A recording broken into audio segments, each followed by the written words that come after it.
Hello, this is Storybooks channel. New videos are posted every day. Subscribe and click the bell. Michael took a pack of Marlboro Gold out of his pocket, unwrapped the cellophane wrapping, took out a cigarette, and held up the lighter. Taking 2 deep puffs, he looked around and thought a little. For the last 10 years of his life, he had been pedantically living on a schedule. He liked everything to be on time, and hated people who were late. Michael calculated even little things like time to get on the platform and have time to smoke a cigarette before the train arrived. There were few people around. He was in a distant and small town, popularly called the hinterland. Michael was even surprised that there was a train station here. Suddenly he felt some movement on his right. Turning his head, the man saw a short girl. She was wearing a simple dress, white and sneakers. She was carrying a heavy bag, but her pretty head with nice facial features was a red beret, which now and then struggled with a large braid of her dark hair. The girl with elegant sloppiness and was correcting the beret while trying to keep her bags in her hands. Michael looked at her sympathetically, tossed out a flick of the cigarette he had started, and went to help. Shaking his head slightly, he pronounced, "It's a bit heavy. Such a small girl to carry such heavy bags." Then he calmly took her luggage and they headed towards the train. "Oh, thank you very much." She thanked him. "What would I do without you? I'm here for my fiance's food." The girl looked at the man so sincerely that his heart gave a little twinge inside. She had big blue eyes and a dazzling smile. A smile that could make anyone speechless with admiration. Michael had not felt such feelings for a long time and did not understand what was happening to him. Then the girl asked, "Which carriage are you in?" "In the 9th, smiled the man. "Yes, and me too." "Could you?" "Could I?" Michael didn't let her finish, and at that moment he smiled even wider. Some part of him felt like a complete idiot. Meanwhile, the train was approaching the platform. 2 grandmothers sitting on a bench stood up and walked duck-like toward the cars. The train had only been stopped for 3 minutes, so the passengers on the platform scurried about. Michael and the girl quickened their step and quickly reached the 9th carriage. The conductor routinely checked their passports. Michael picked up their bags, and they were already walking down the corridor. "What compartment do you have?" he asked. "8th, the girl smiled. "And you?" "There you go." What a coincidence, he thought. Maybe we will go to the same station with her. Then he said, "It turns out we're neighbors. I'm in 8th grade too." "Wow, how it happens." The girl laughed. "So you didn't meet me by chance?" "I guess so." They went into the compartment. He put away and bags on the bottom shelf. She took out a bag from one of them and told Michael to get out so that she could change. The man stepped out into the corridor, leaned back and on his errand, and stared out the window at the summer afternoon heat. The train touched down and glimmered with. Michael saw endless green fields, and quite a large state of thought flowed easily in his head under the clatter of the train wheels. It's been a long time since he had been to his homeland, he thought. Homeland and Michael called not the city where his parents lived, but his grandmother's village. He used to spend vacations there when he was a boy. He and the other boys used to go fishing, ride bicycles, swim in the river, grill kebabs, and build a shisha. And when the weather was rainy, they would gather at his or Max's house, playing board games all day, or was that it? It was a glorious time, easy and carefree. He still kept in touch with some of the boys.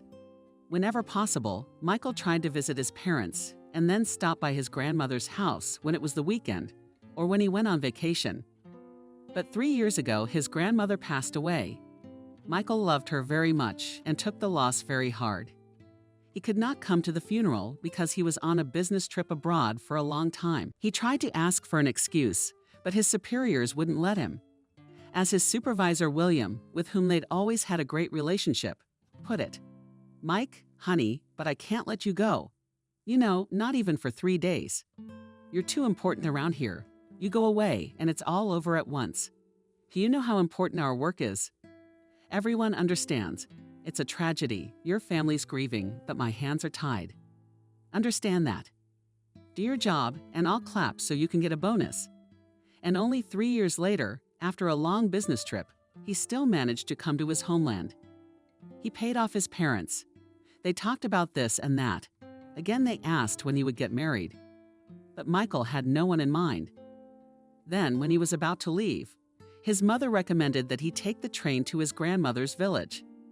She also told him where her grave was. Michael sank a little into his childhood memories. Suddenly, he heard he could leave. "I'm all done now." The girl wore a gray tracksuit and slippers. But even in spite of this appearance, she was charming. To himself, the man called her Cinderella. "I'll run and get you some tea." Michael did not like intimate conversations on the train with strangers, and he didn't really want tea. But to refuse such a nice girl was uncomfortable. So he said yes, go ahead. Try entered the compartment. Carefully, holding in her hands 2 steaming mugs of tea, she set them on the table, and Michael thanked her. He began to consider her even in that sports sweatshirt, and you could make out her beautiful figure. Without the birch, it was as if her braid had become twice as big. The girl looked thoughtfully out of the window. Simple country beauty, Michael thought. "My name is Becky," the girl said unexpectedly and extended a gentle palm to Michael. He shook her fingers, looked into her eyes, and answered Becky. "Becky then, and I'm Mike." "Michael then," the girl joked. He smiled at her. Then she asked him to stand up, pulled out her bag, and started getting food out of it. Apple pie, candy, cucumbers, tomatoes, eggs, green onions, and bread. "Will it be a week's ride on the train?" Michael thought to himself. "Mike, and you do not look just so," said the girl. "Treats the whole pie tea. Try it. I made it myself. It's delicious." "No, Becky, thanks. I ate at my mom's before I went out until I was hungry." "Oh well, okay, shrug. But if you want some, feel free to have some." There was a kind of emptiness in the man's mind, mixed with a strange excitement. He realized he liked her. The girl was attractive, but she has a fiancé, Michael told himself. You have to behave yourself. Damn, but she's really pretty. I'm going to the end of the line. Becky interrupted his thoughts. You're the one who'll have to put up with me for 24 hours, Michael joked. At that, he felt his heart beat joyfully. Becky laughed, covered her mouth with her hand, and said, No, I think you're very nice and kind. Thank you. And I'm going to the military unit. I have Alex mine. You know where it is? Oh, come on. Michael marveled at those words. Of course he knew.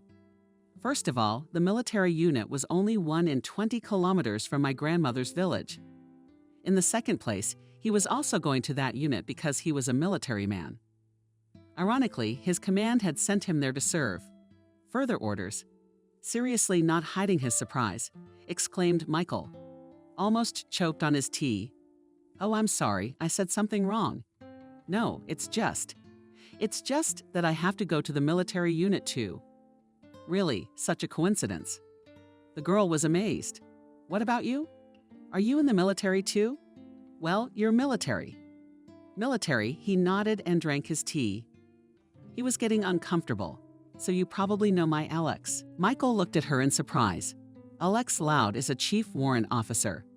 He has a funny last name. My mom always swears how I will marry before him with such a surname. The girl laughed, and I've already decided everything for myself. You know that I will be with my last name entirely.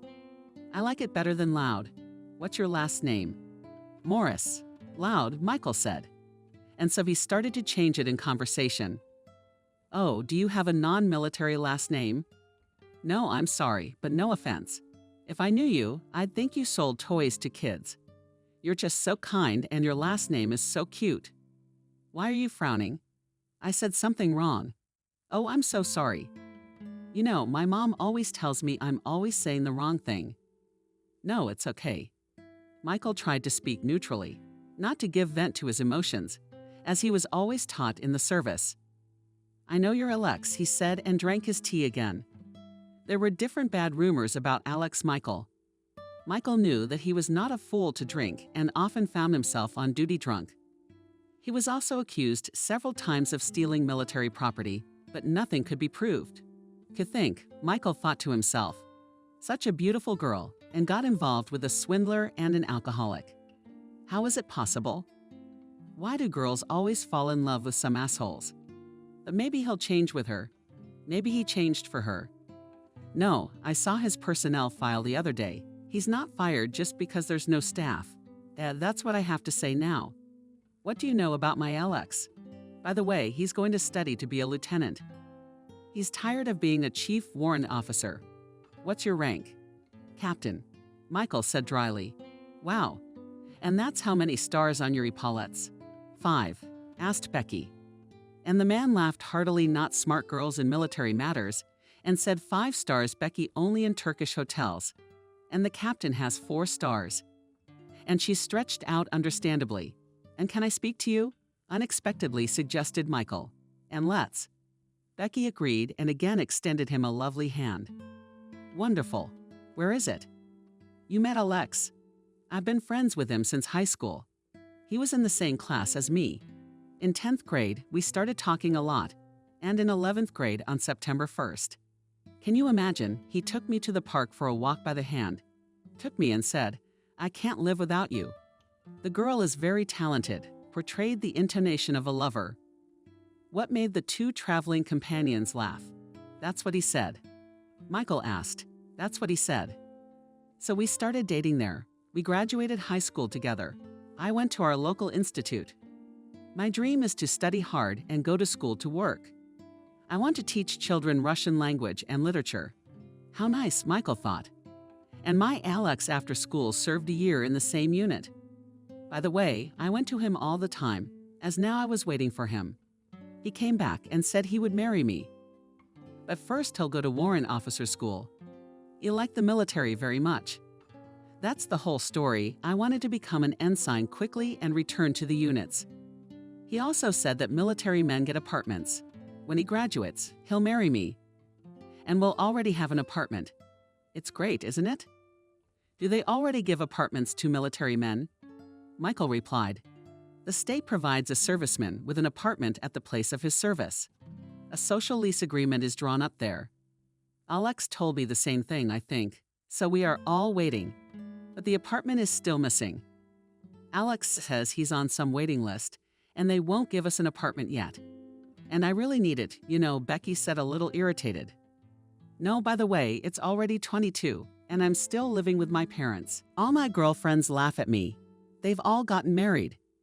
Some didn't have kids anymore, some left our town. Husbands, you know, families. And I'm even called an old maid. Can you imagine? It's a shame.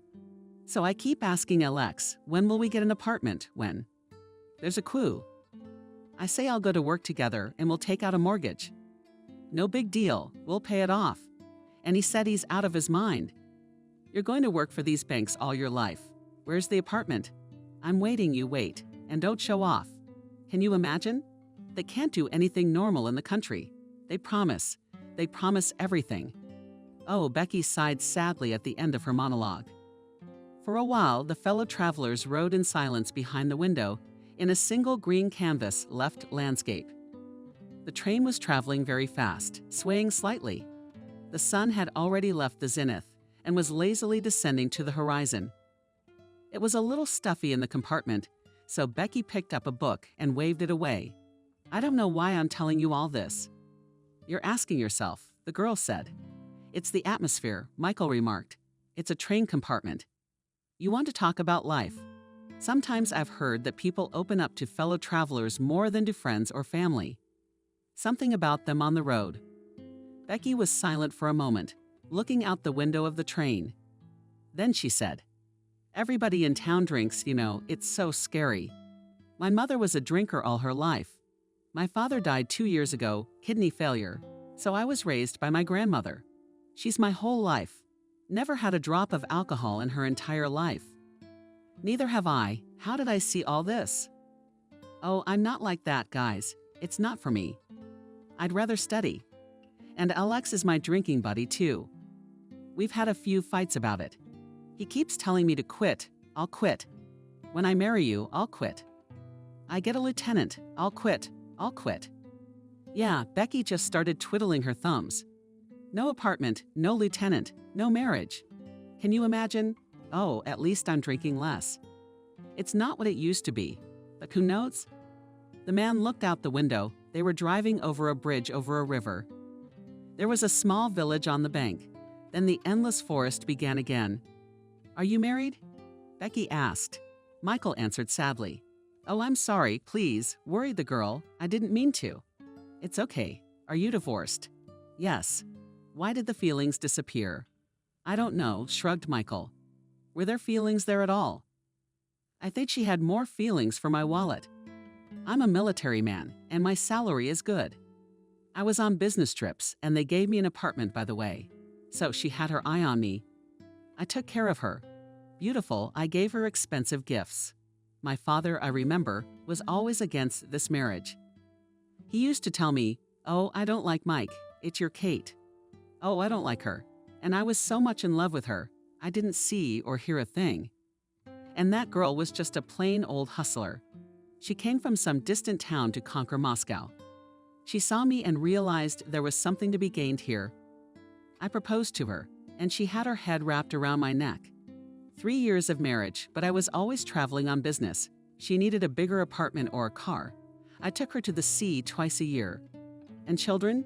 Did she want children?" Becky asked. Michael waved his hand. "She was interested in nothing but money. Too bad I realized it only after the divorce. So then, I come from a business trip, I open the door to the apartment, and there she is with her lover." Becky guessed. "Madame, you think like a detective. I am still a mademoiselle." Coquettishly replied Becky, shooting her eyes at Michael. Then she felt a pleasant warmth spread through his body. "I haven't been married yet." Well, Michael continued. "Here we have a divorce of the maiden name. And you loved her?" Becky asked sympathetically. Very quietly said Michael, "You're bound to find someone better. She'll love you. She'll give birth to a bunch of kids, a whole company of soldiers." The girl laughed. Well, yes, the division supported her joke, Mike. "No, really. Here you are, a young and handsome captain with an apartment, with money. An enviable groom, I must say." The girl comically carried her arms at her sides, playfully moving her shoulders. "Does she really like me? Is she flirting with me?" Michael thought, looking at her. The two of them laughed. Then Becky asked, "After her, didn't you have anyone else? Did you look for one?" "When to look for Sink? I'm always on business trips." "I see," she sighed. They spent the rest of the day in silence. Becky read a book. Michael napped for a bit. There were a couple of stops in equally distant villages, but no one sat in the compartment. He would go out to smoke on the platform and watch people get out of the carriage. At one station, he bought potato pies from his grandmother and appetizingly sliced them with tea. It didn't take long for dusk to come, and then night. There were many stars in the sky, the moon was shining brightly, and the lanterns ran caressingly through the windows of the compartment. Becky turned off the lamp and pronounced, "But good night." "Good night," Michael replied. But he could not sleep. He thought about his life, and recently from a business trip. He also looked at the sleeping Becky for a long time. He liked her. He even imagined how great it would be to live with her. You come back from a hard service, and such a beautiful girl meets you, feeds you, caresses you, puts you to bed. And her children would be very beautiful and healthy. No, what are you thinking? She's almost married. How so? Alcoholics themselves. But it's her choice. Okay, what's that got to do with you? Yeah, and then you think she'll be waiting for you on another business trip or hot spot. No, and she won't miss you. She is. Oh, and beautiful. He only slept for 45 minutes, waking up at 6 o'clock a.m. from his alarm clock. The man quickly headed for the restroom. The train outside the window was enough and over the fields. Were the orange colors riotous? At the mice in the restroom, he looked at himself in the mirror, brushed his teeth, went back in. Becky was already awake. "Good morning," he smiled. Morning, Becky smiled at him and stretched sweetly. He couldn't help but notice the way the girl slid her eyes over his shoulders and biceps. Michael was in excellent physical shape and exercised regularly. He was wearing a calfskin shirt and blue shorts. "How did you sleep?" he asked. "I always sleep well on the train. I get carsick." "And you?" "I hardly slept at all." "Really?" "Yes." "Oh, that must be hard for you." Becky sympathized. "Come on," Michael replied with boyish glee. "I'm used to it. Do you want tea or coffee?" "Oh, thanks. Can I get a coffee?" 3. One that you walk well in. Fine as long as my teeth are cleaner. While the girl was in the restroom, and Michael took coffee from the conductor and returned to the compartment. He took a black one without sugar. The girl came back with a towel around her neck. She unbraided her braid and gathered her long, dark brown hair into a ponytail that reached almost to the end of her shoulder blades. She thanked Michael, sat down across from him, and pulled out more food sausage wrapped in foil, cheese, bread, croissant, and vegetables. They had an appetizing breakfast, chatting sweetly as the sun appeared from beyond the horizon. A new day was beginning. There was one more stop for 3 minutes before the terminus. Michael decided to go out for a smoke. When the train stopped, he left the compartment, closed the door, took a couple of steps, and realized that he had forgotten his lighter on the table. He quickly returned, opened the door sharply, and right into his hands fell Becky. The man held her beautiful body, his palms ending up in her Natalia's. Becky's head rested against his chest. She raised her head and their eyes met. It seemed to her that the space was filled with lightning. "Oh," said the girl embarrassedly, pouring paint. "Why did you come back? I thought you were going for a smoke." "Yes, I was lost in words, Michael, looking at the beautiful face of the girl. God, she's so beautiful." Then he came to his senses and said, "I left my lighter on the table." She gently began to push him away with her palms and said, laughing, "And I wanted to go to the bathroom." "And here you are once of the door, but take the lighter quickly. It's a parking lot. It's only 3 minutes. Wait," and then on the platform and greedily pulling Michael, "Thought how it was lucky I forgot the lighter." He remembered her big-eyed hands, as if he could still feel her spouse and her body. Becky watched him from the window. She thought of his strong arms. He also smelled so nice. She wanted to drown in that smell. She wanted him to hold her again, but not as an occasional traveler, but as a man in love. No, what can she do? She's been with Alexa a long time. What other people will think? And then he and her husband will be in the same unit. So you have to pull yourself together. It's better to be in his hands again and not think about anything. Michael came back smelling of tobacco. They looked at each other and smiled. They drove the rest of the way in silence. Becky pretended to be very interested in reading the book. Michael kept trying not to look at her, which was very hard for him. Soon they arrived at the final station. The man helped Becky to lower the bags. They stepped back a little. "Well, I guess we should catch a car. Make arrangements," Becky said, glancing at the drivers, who were already looking at them like kites. Do you want to go for a walk?" Mike suddenly suggested. He felt as if the words were spoken by someone else. The girl looked at him in surprise, but in her eyes there was interest and a little coquetry. "Let's take a walk. It's only 4 kilometers to grandmother's village. Let's walk along the field. It's going to be so beautiful. When I was a kid, I used to walk around the village all the time. I'll show you grandma's house." "So your grandmother lives nearby?" "Yeah. Why didn't you tell me before?" "Yeah," Michael scratched his head. The conversation wasn't working out. But it's clear that for a while the girl thought Michael really wanted her to go with him. He felt like a child waiting for his mom to hand him a present from Santa Claus. "Let's go for a walk," said Becky. "Oh, wait, what about my bags?" "You'll have a hard time carrying them, won't you?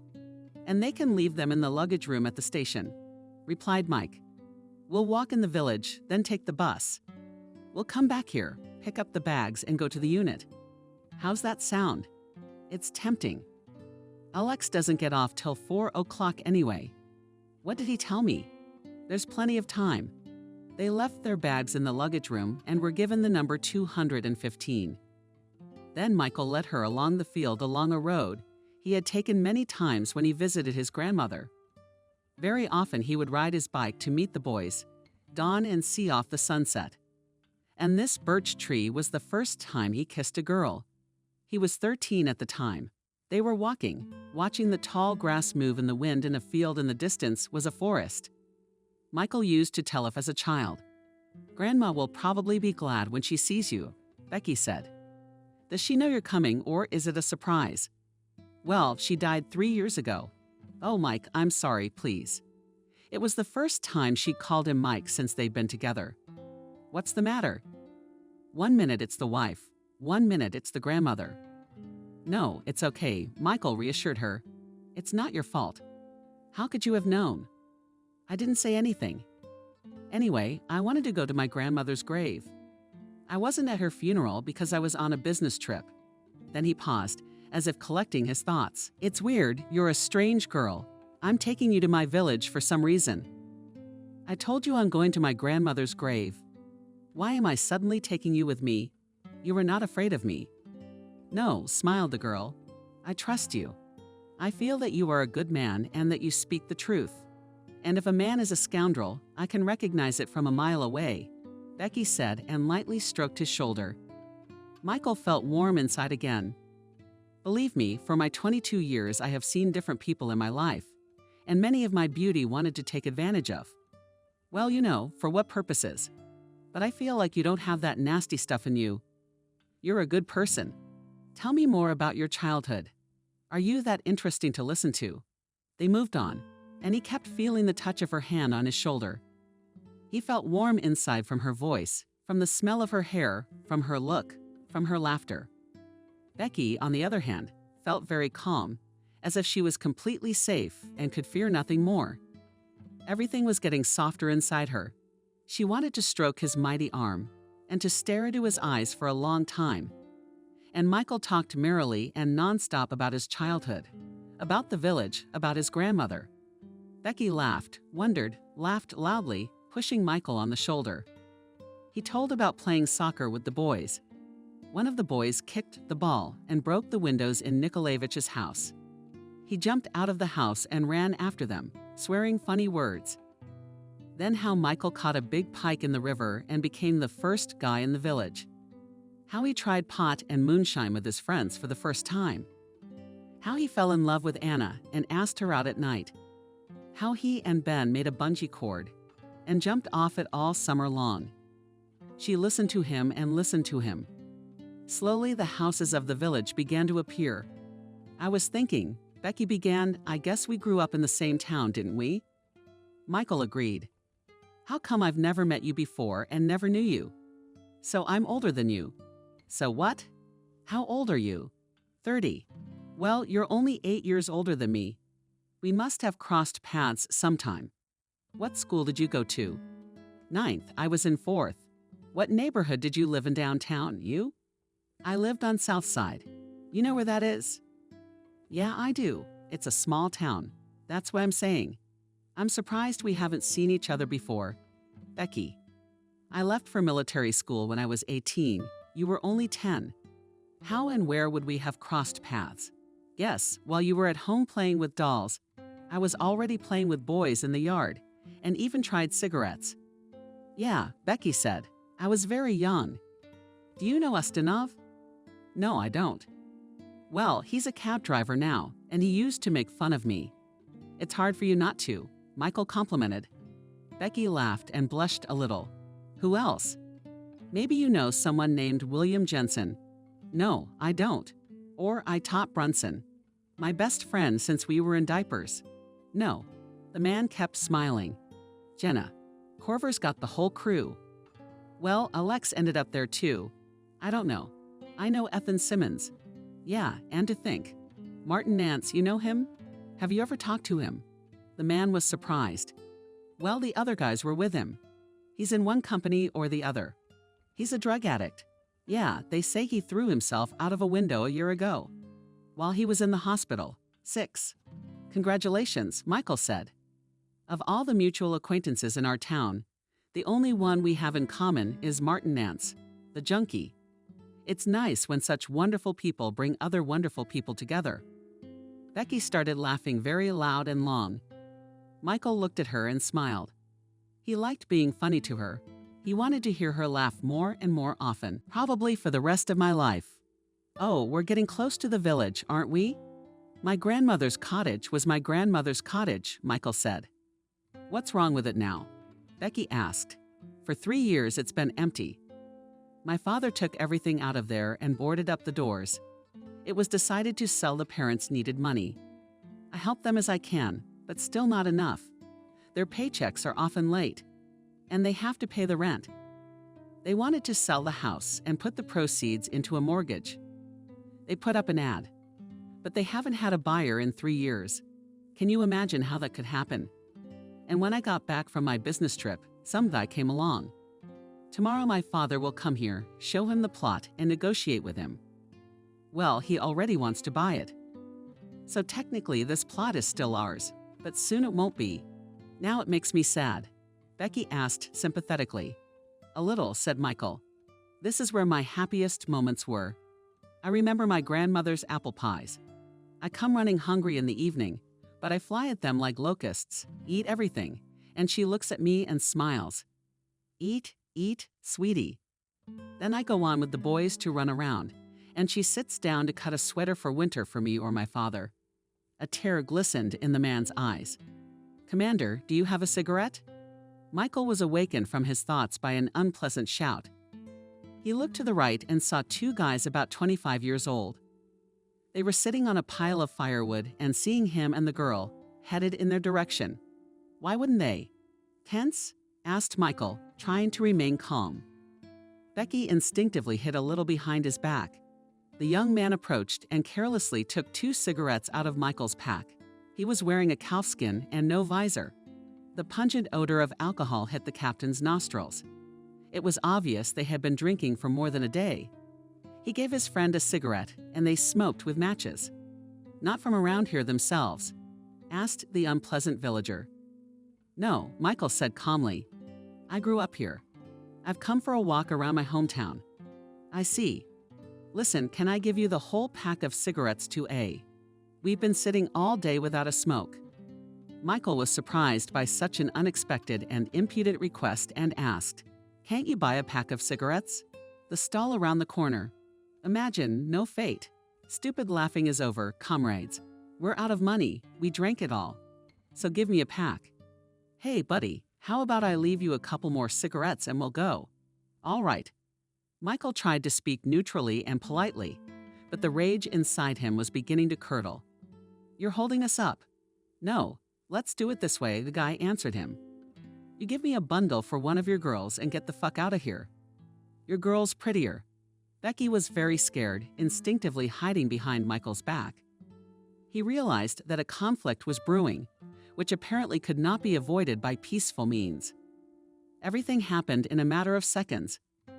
In a flash, Michael unnoticeably grabbed the bully's hand, holding a knife. Then he made a throw, and he fell flat on the pavement like a rag doll. Michael pulled out the knife and broke his arm. He screamed, "Let go of my arm, asshole." Michael looked at his friend. Do you want to join us? It's not me. I think I'll go, he answered, frightened. And then he ran so that his heels glistened. The other one continued to lie on the pavement. His face was contorted with a grimace of pain. You're wondering, Michael smiled. Yes, go. You answered him that one. Okay. And now he gave him a little pressure on his elbow, and he squealed to the whole village. A couple of people came out of the neighboring houses to see what was going on. The guy suddenly became a baby voice. I surrender, let go of my arm. And the magic word.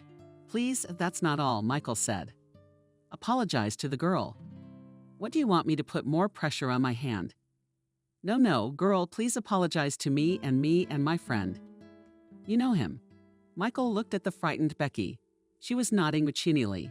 But well said Michael and let go of his adversary. Go on. He kicked him so that he fell into a nearby ditch. The bully stood up helplessly, rubbing his arm and writhing in pain. He glared angrily at Michael and then headed after his friend, who was already a small dot. Somewhere on the horizon, Becky calmed down a bit and looked at Michael with loving eyes. They were silent for a while, looking at each other, and then looked away embarrassed. The man blushed and said, We were going to my grandmother's house. Yeah, let's go, Becky replied. Soon they approached the property. He opened the rusty lock of the gate. Inside everything was overgrown, tall weeds and weeds. The old blue 2-story house was lost in paint, as if it was slightly askew, and looked at them pitifully. Michael and Becky walked down the path to the gazebo. They sat down. He pulled a water bottle out of his backpack and offered Becky one. She thanked him and took a few gladders. Gradually, the summer heat began to kick in, and the moisture blissfully wafted down her beautiful body. Michael took out a cigarette and smoked thoughtfully. A rooster crowed in the distance, a breeze blew, mansions on the property. The man and the girl were silent for a long time. Michael was absorbed in his thoughts. Becky sat and thought that she would like to walk with him all day in the village and in the woods, listening to his interesting stories and laughing at the top of her voice.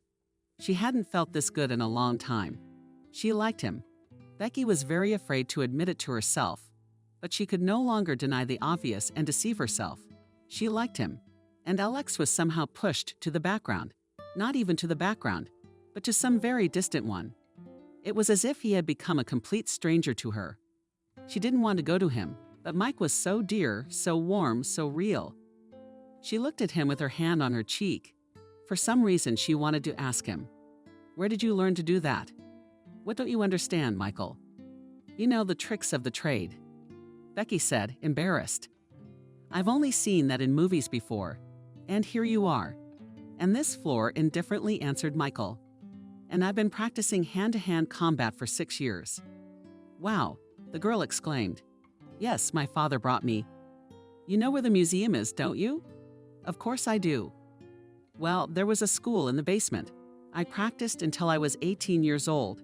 And in the army," continued the instructor. "I had such a cool, also military, such a stocky man with a bushy mustache and a mixed suit. Uncle Zach was his name. He'd been through Vietnam. He came back from a hot spot and decided to open his own section. He was a cheerful man, kind, but strict. He praised me very much. Others even resented that I was his favorite. I won medals and cups in competitions. At home, my mom still has the whole wall in them." Quietly laughed Michael, and then continued standing there collecting dust.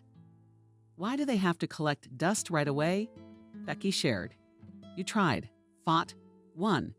"Well, yes, perhaps," agreed the man. "Listen, did you visit Uncle Zach when you were at Mom and Dad's?" "Sure, that's a given. I come to see Uncle Vita every time I visit, standard procedure.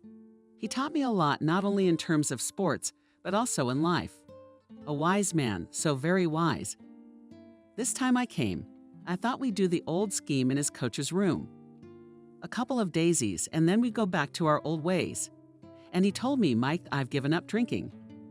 2 years ago, I can still pour tea. I quit smoking too, by the way.' Can you imagine, at 55 years old, a man just quit?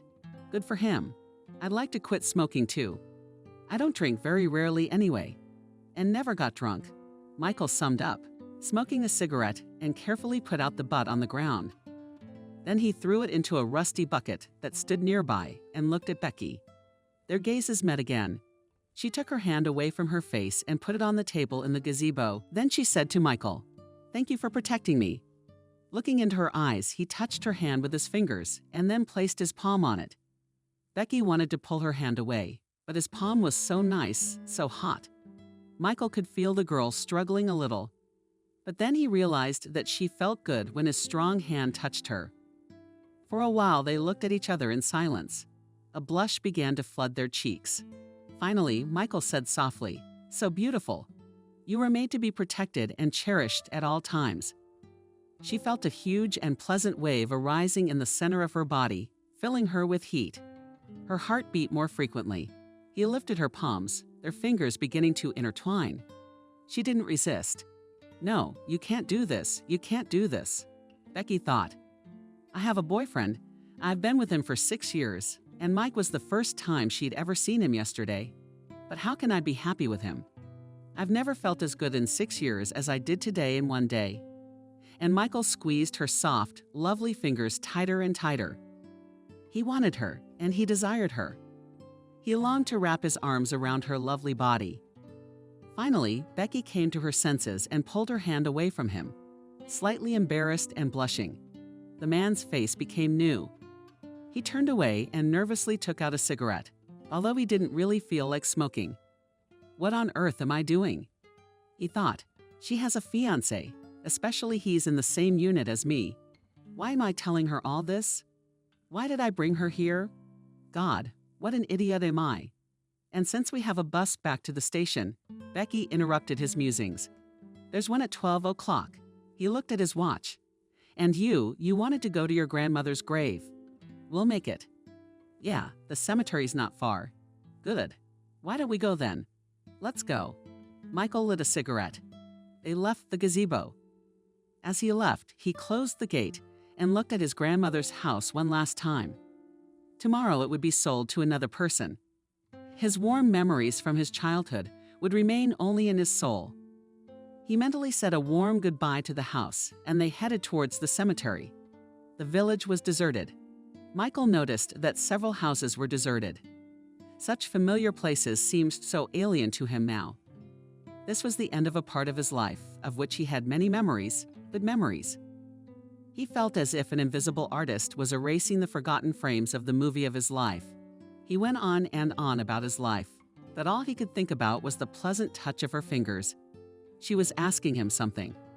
They were looking at the countryside. An eggplant rushed past them.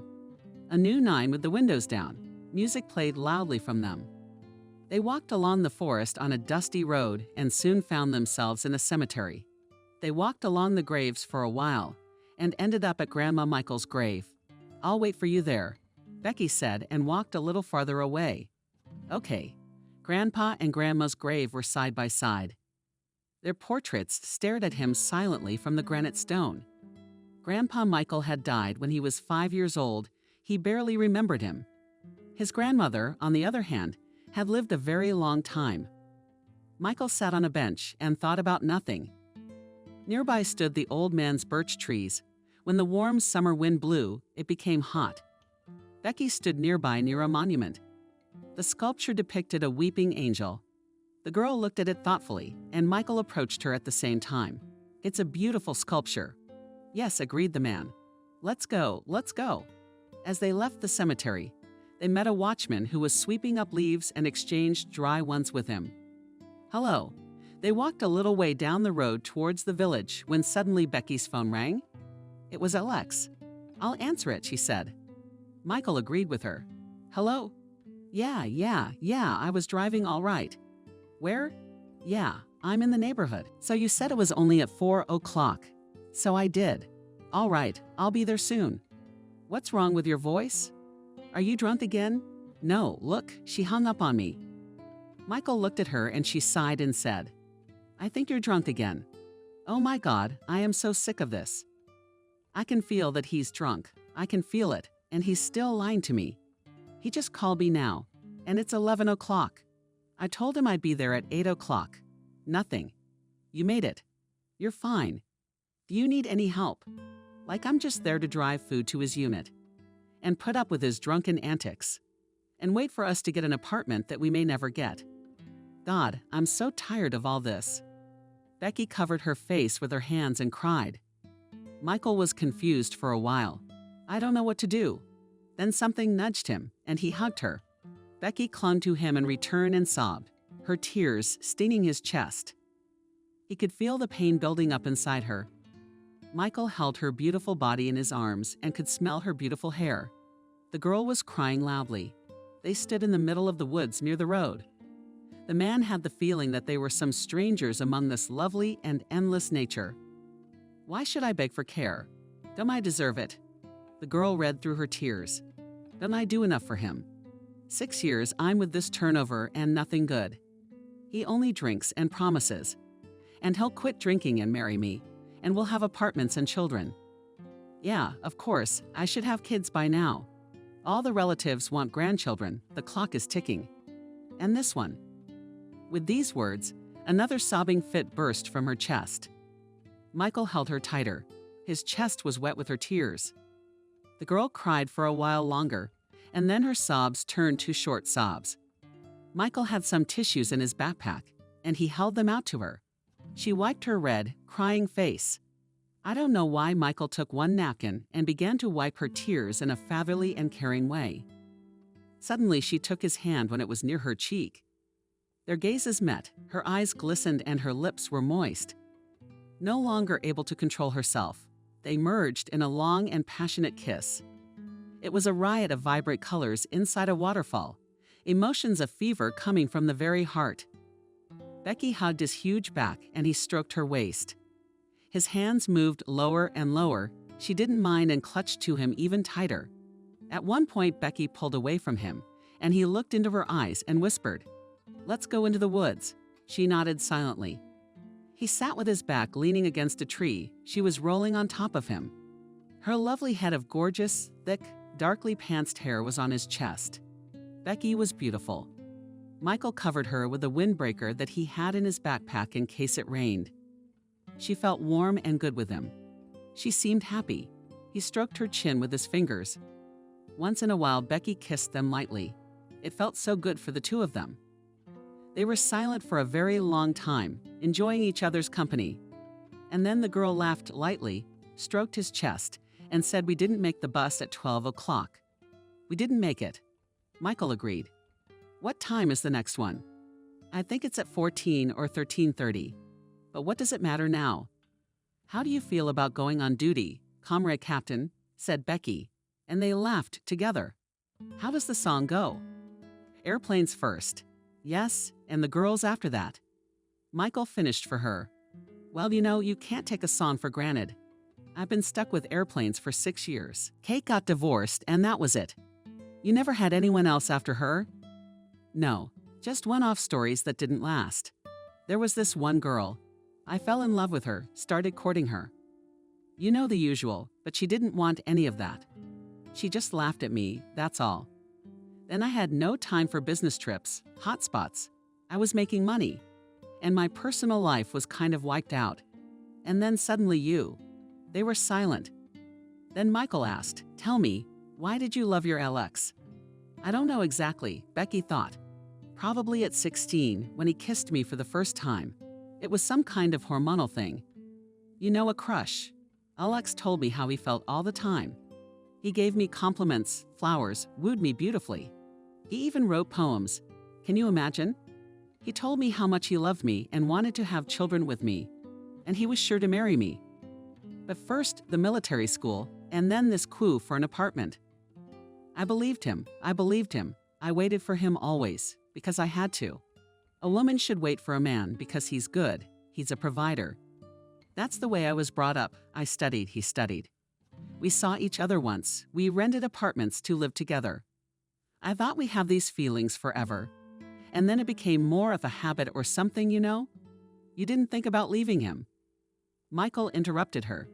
Becky was silent for a moment, and then she answered, I did, and sometimes I wanted to. Did you? I even tried to leave him. But he'd come back with a huge bouquet of roses, get down on his knees, and say, Becky, love, I'm sorry.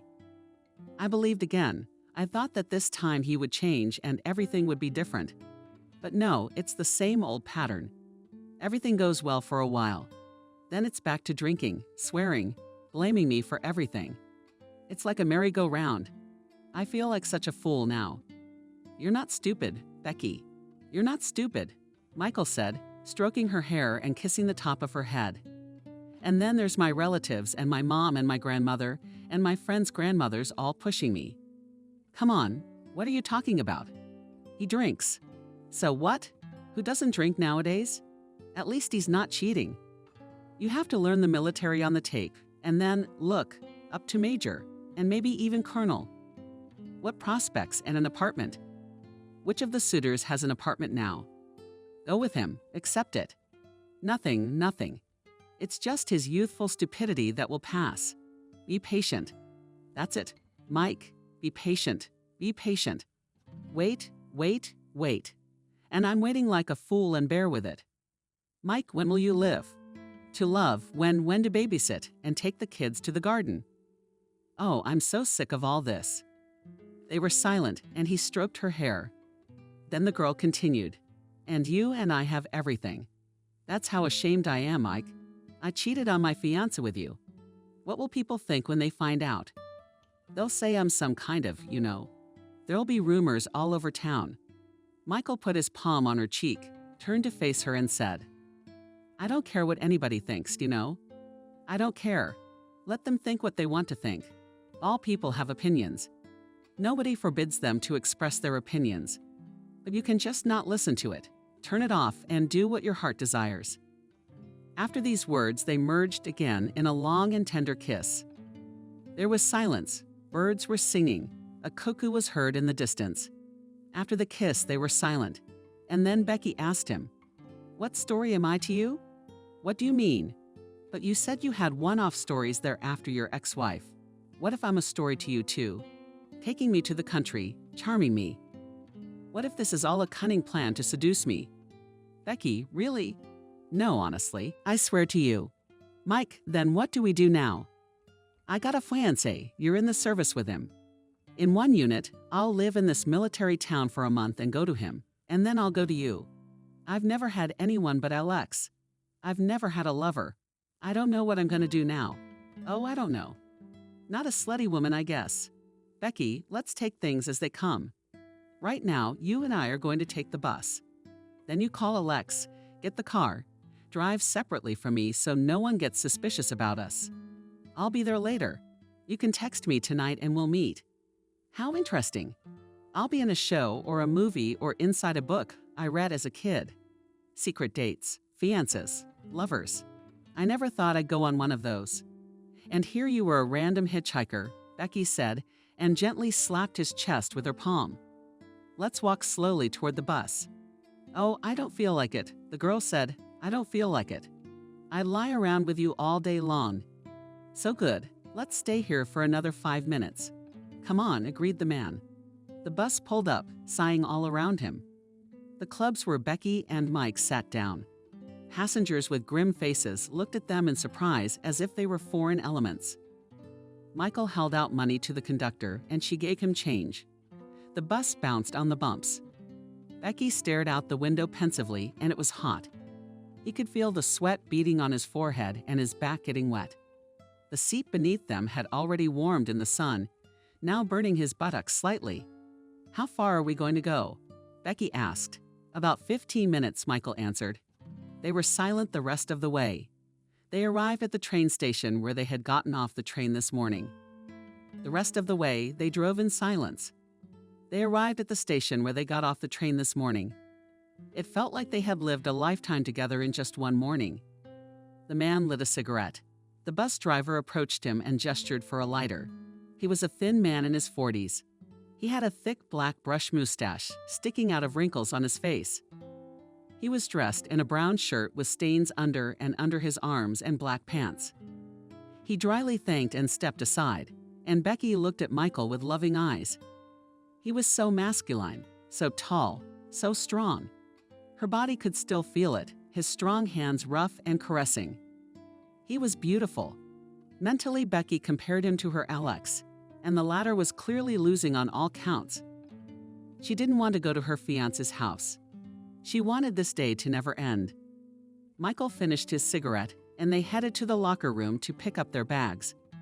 He slung his green army bag over his shoulder and took Becky's heavy bags in his hands.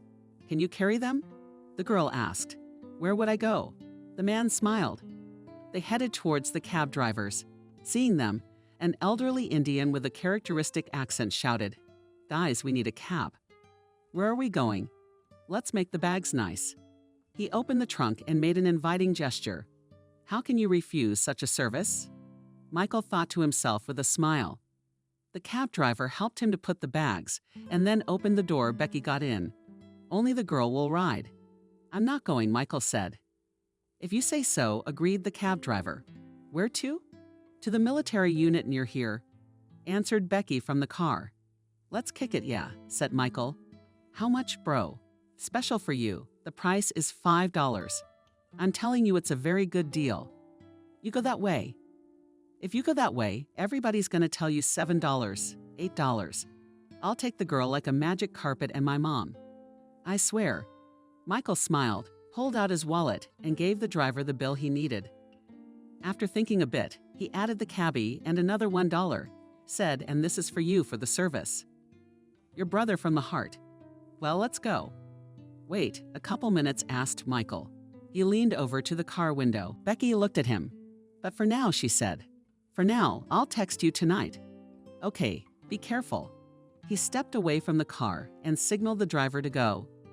Then he walked a little farther and negotiated with another cab driver. After much haggling, Michael still agreed to ride for $7. The Armenian didn't cheat, Mike thought. It's nice that there are still honest people in our time. Meanwhile, Becky was driving and looking out the window. The Armenian turned out to be chatty. He kept saying something to her, and she rarely answered him, aha, aha. What's wrong with you? She looked at the familiar scenery, but everything seemed foreign to her. Without Michael Becky, she remembered his strong arms, his kind and honest eyes. She wished this day would end soon so she could call or write to him, so she could hear his voice again or feel him near. Listen, the sergeant at the checkpoint told him. Me, Captain Morris. Here's the paperwork. Michael held out his military ID card to him. You should have your orders in there. Take a look. The sergeant looked at the computer and clicked a couple of times, then tapped the keyboard. He looked intently at the monitor and said, yes, there is. Come on in, Captain. The sergeant handed Michael's military ID card back, and then a private shouted in a military manner. A young kid of 18 years old, skinny stubby with glasses, ran up to him. Probably joined the service recently. He set off clumsily and looked at the sergeant over his shoulder. I need to talk. Escort the comrade captain to the officer's barracks. You know where it is? Executed exactly. Yes, Comrade Staff Sergeant Michael went through the checkpoint. Soon he went into his room and started ironing his uniform to change and head to the colonel. Becky arrived before he did. She had been told that the chief warrant officer Loud was in the warehouse, and she needed to wait a bit. The sergeant called and reported to the petty officer that his fiancée had arrived. Alex showed up about 10 minutes later. He had a wrinkled look on his face, his soft uniform removed. She hadn't seen him in a couple months, but it appeared he'd changed beyond recognition in that time. His eyes had gotten small and swollen. He'd put on a couple extra pounds. His potbelly was showing under his uniform. He disgusted her. Becky, my darling, my darling. His clumsy paws rested bulky on her shoulders. He reached for her with his lips, but Becky turned away and planted a kiss on her cheek. He smelled disgusting. Are you drunk again? She said to him instead of greeting him. Becky, darling, in a diluted tongue began the petty officer. What do you mean, drunk again? Well, we had a few drinks with William. That's how much he put his index finger and thumb together in a characteristic gesture. I swear to you, it's the end of the week. My God, it's the end of the week. Come on, Becky. Then he said in a nasty, lustful tone of voice, you will. You will. I haven't seen you in so long. Come on, you and me. Well, he reached out his hands to her again, trying to touch her charms. But Becky coldly and with irritation pushed him away and said today is Wednesday. Alex stared at her, uncomprehending. Slightly, staggered to her feet. Wednesday. Wait, like Wednesday. And I thought, well, Wednesday is a little Friday. Here we go. Come on, your Alex missed you. That's what Becky said out loud. Alex jerked back in surprise. The two soldiers near the checkpoint turned their heads in her direction. Becky noticed this is what she continued, young man. There was a new metallic intonation in her voice, previously uncharacteristic of her. We had a deal that you quit drinking, or at least around me you don't drink, because it disgusts me. It was on me. Look when I'm talking to you. It did or it didn't. It did. Gave in to Alex. So, Becky went on. She felt like someone else was speaking for her. You broke the deal again. I don't like that at all, so I'm leaving now. You're staying here. Call me when you're sober. Also apologize to Becky, not Becky and me. I'm out of here. You can keep drinking with your Daniel. I don't care. Becky turned around and walked with wide steps away from the military unit, leaving the chief warrant officer and the soldiers near the checkpoint in mute indignation. One of them said to the other lad, and she is cooler than our company commander. This one definitely give me a cigarette. The senior warrant officer stood for several minutes, looking at one point and did not understand what had just happened. He was already quite drunk and alcohol began to cover him more and more. Finding his feet, he turned around and headed back towards the checkpoint. Everything in front of his eyes went bad. Out of the corner of his eye, he noticed the soldiers staring at him with smokes and cigarettes. What are you staring at? angrily asked the petty officer. Is there a problem? Not at all. Comrade Petty Officer. Almost unanimously echoed the soldiers. Look, I loudly headed through the checkpoint towards the warehouse, thinking to take to hell. What's gotten into her? She was always so docile. So what if she'd had a drink? She didn't know what got into her. All her life she's been a good and obedient girl. And now she's got her fiancé in a scandal outside the army station. Could it be Michael had that effect on her? She thought of him again, and a pleasant warmth spread through her body. The girl smiled, and the bags were no longer so heavy, the sun so hot, and the situation so unpleasant. Everything was suddenly good. Morris looked at himself in the mirror. The uniform had everything laid out all back on his shoulders, 4 stars and stripes. What's a captain's when? How many? Asterisks? 5. Becky's voice echoed in his head. He remembered her smile, her eyes, the gentle voice, remembered how good it felt to stroke her body and kiss her lips. How he wished he could see her again. She'd probably really like me in uniform, Michael thought. Then he put on his cap and left the room. It was the first sign of dusk outside. A platoon ran past the barracks in formation. The captain passed the platoon and went to the colonel. Along the way he met soldiers who stopped, made military greetings, and said Zdravlya Zdravlya. The captain silently answered them with a nod of the head. When he reached the headquarters, he reported to the secretary that he had arrived at the colonel's office. The secretary knocked on the office and invited him in. Out of the corner of his eye, Michael saw a sign on the door, Colonel Adams. Michael joked to himself about the most appropriate initials for the Russian army. Entering the office, he saw a large, bald Shelkov man, slightly over 50, who was concentrating on his computer and poking at the keyboard with fingers that looked more like Bavarian sausages. Michael stopped near the door, holding his cap in his hand, and said, "Hello, Comrade Colonel." The latter took his eyes off the computer and looked at Arias in surprise, then smiled and shouted good-naturedly, "Zdorovy, Zdorovy, Vidali elephant's petals." Then they both laughed loudly, and the colonel continued, "Mike, my dear, are you?" "I am Comrade Colonel." The colonel started with open arms and walked towards the captain. They embraced, and the colonel kissed him twice, firmly and masculinely on both cheeks, and then began to shake his hand, smiling in 32 teeth on his brow. "And what a wind you got here, motherfucker. Come on, sit down and have a seat." Michael sat down and put his cap on the table. "Squeal, shout for our health." "Thank you, Comrade Colonel, I won't refuse." "But Mike, let's not buy the charter." Colonel, got me here Itish, what an important man, and loud and dispersed. Laughing. "I remember you in training school, you were like this." The colonel showed his little finger and cheeks. Then he retracted his cheeks. His face became like the face of a huge carp, which made Morris even more cheerful. "And now there you are waving like that. Captain, smile. Your shoulders are like that, and look, soon you'll be walking sideways to my office." "Oh, Mike." Colonel Adams reached for the bottle of whiskey in the first drawer of his desk. The captain laughed and smiled. He was very happy to see his good old teacher. The colonel pulled out a large bottle of expensive whiskey. Michael had never seen such a thing. He had. The colonel proudly tapped the bottle with his palm. "From Australia. Recently, he and my daughter came to my birthday party. And he's a guy, a beat it guy." With these words, the colonel raised a finger in the air. "It's not that easy. We'd like to see more of them in the armed forces. Otherwise, it's this junk." The man pointed to his old computer with a large monitor. "But it's just nerves, not work." "All right," he said, and started pouring whiskey. "Come on, dear, to us, to you, and to the Special Forces." Cheers. The officers clinked glasses and put them on the table. Michael felt the whiskey burning his throat. Then a pleasant warmth went down his body with a lemon. Asked the colonel, "Comrade Colonel." "I don't snack after the first one." With these words, they laughed even louder because they remembered a funny incident from their youth. "So, Comrade Captain, you remind me of those times."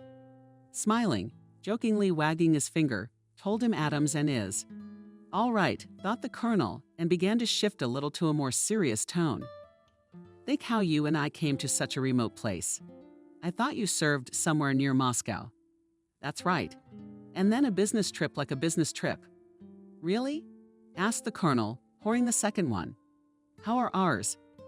Yes, things are going well. The task set by the leadership is being fulfilled. Difficult. It all happened. I was stuck in that country for 3 years. I didn't even take a vacation. At least you got a bonus, right? Well, thank God. What about here? An order is an order. My grandmother's village is nearby. I never thought I'd have to live here. As they say, God works in mysterious ways. That's for sure. And how are you here, Comrade Colonel? Oh, Mike, I beg your pardon, you've taken possession. Comrade Colonel, you I am for my Semyonovich. Got it, got it? Confused, said Michael. I have nothing special too. That's all. You and I are like ants. Wherever they tell us to go, that's where we go. How about a third? No, Semyonovich, thanks, I don't want to. What do you think? I'll have a drink with your permission. Comrade Captain. And Adams laughed again. Then he poured himself another 50, drank it in one gulp. He wrinkled his nose a little and said, wow, what a drink. 15 years old. Come on, Mike, how do you live? Not married? Kids? The captain was embarrassed.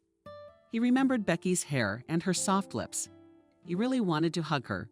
Maybe he should call her after his talk with the colonel. No, Semyonovich didn't get married, Michael sighed. Why not? You're such a guy, handsome. Didn't you have a what's-her-name? The colonel began to snap his fingers, trying to remember the name. Kate helped him Morris. That's right, Kate, white-haired. I was the one who came to see you, the pretty one. I thought you were there with her. Why didn't it work out? Yes, Semyonix sighed. I married her. But as soon as I got married, I got divorced. 6 years I've been single. Betrayed. The colonel asked with understanding. That's right. The colonel shook his fist at the air. Well, time heals. There's no one in sight. No, said Michael, feeling like he was lying. Well, it's a matter of time. I got there okay. Oh, by the way, I met a girl on the road. The captain tried to keep his voice neutral, afraid to reveal his feelings for Becky. Can you imagine? She had to be in the same honor, said that she was on her way to the groom. Is that some kind of soldier? No. Senior warrant officer loudly loud, said Michael, trying to hide his disgust at that name. Do you know him? Sure, I've known him for 6 months. And what can you say about him? What are you interested in? Colonel Michael asked, surprised, and realized that he was about to crack, so he tried to get out of the way. Yeah, I'm just curious. It's a weird coincidence. Wait, you said you're his fiancé. Yeah, he has a wife. Why a fiancé? Michael turned pale. He was ready to fall to the ground in shame. So he slept with a married woman and she cheated on him. An act unworthy of an officer's honor. So Becky lied to him.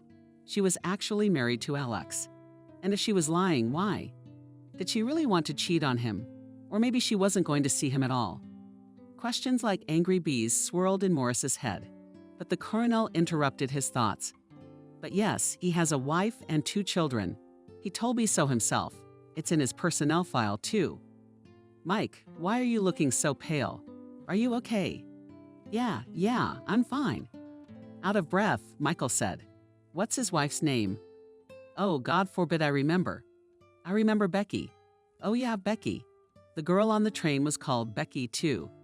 So much for coining words, Michael said. Well, that's her then. Only why was the bride called that all of a sudden? Decided maybe to remember her youth on her wedding night? Colonel Captain laughed, suddenly felt a burning jealousy in her chest. Strange these women, damn them, understand. So, all right. The colonel lightly slammed his palms on the table. Soon the tale will be told. But not soon the service will work out. I'll be sitting here to deal with this Bandera. Adams pointed to the computer, a mountain of orders to sort out. You go get some rest. Check in with the major tomorrow. At 10 o'clock he will tell you what's going on. Got it? That's right, Michael mumbled, barely moving his lips, but that's it. Good to see you. Good service to you, Comrade Captain. If you need anything, come on in. My doors are always open to you.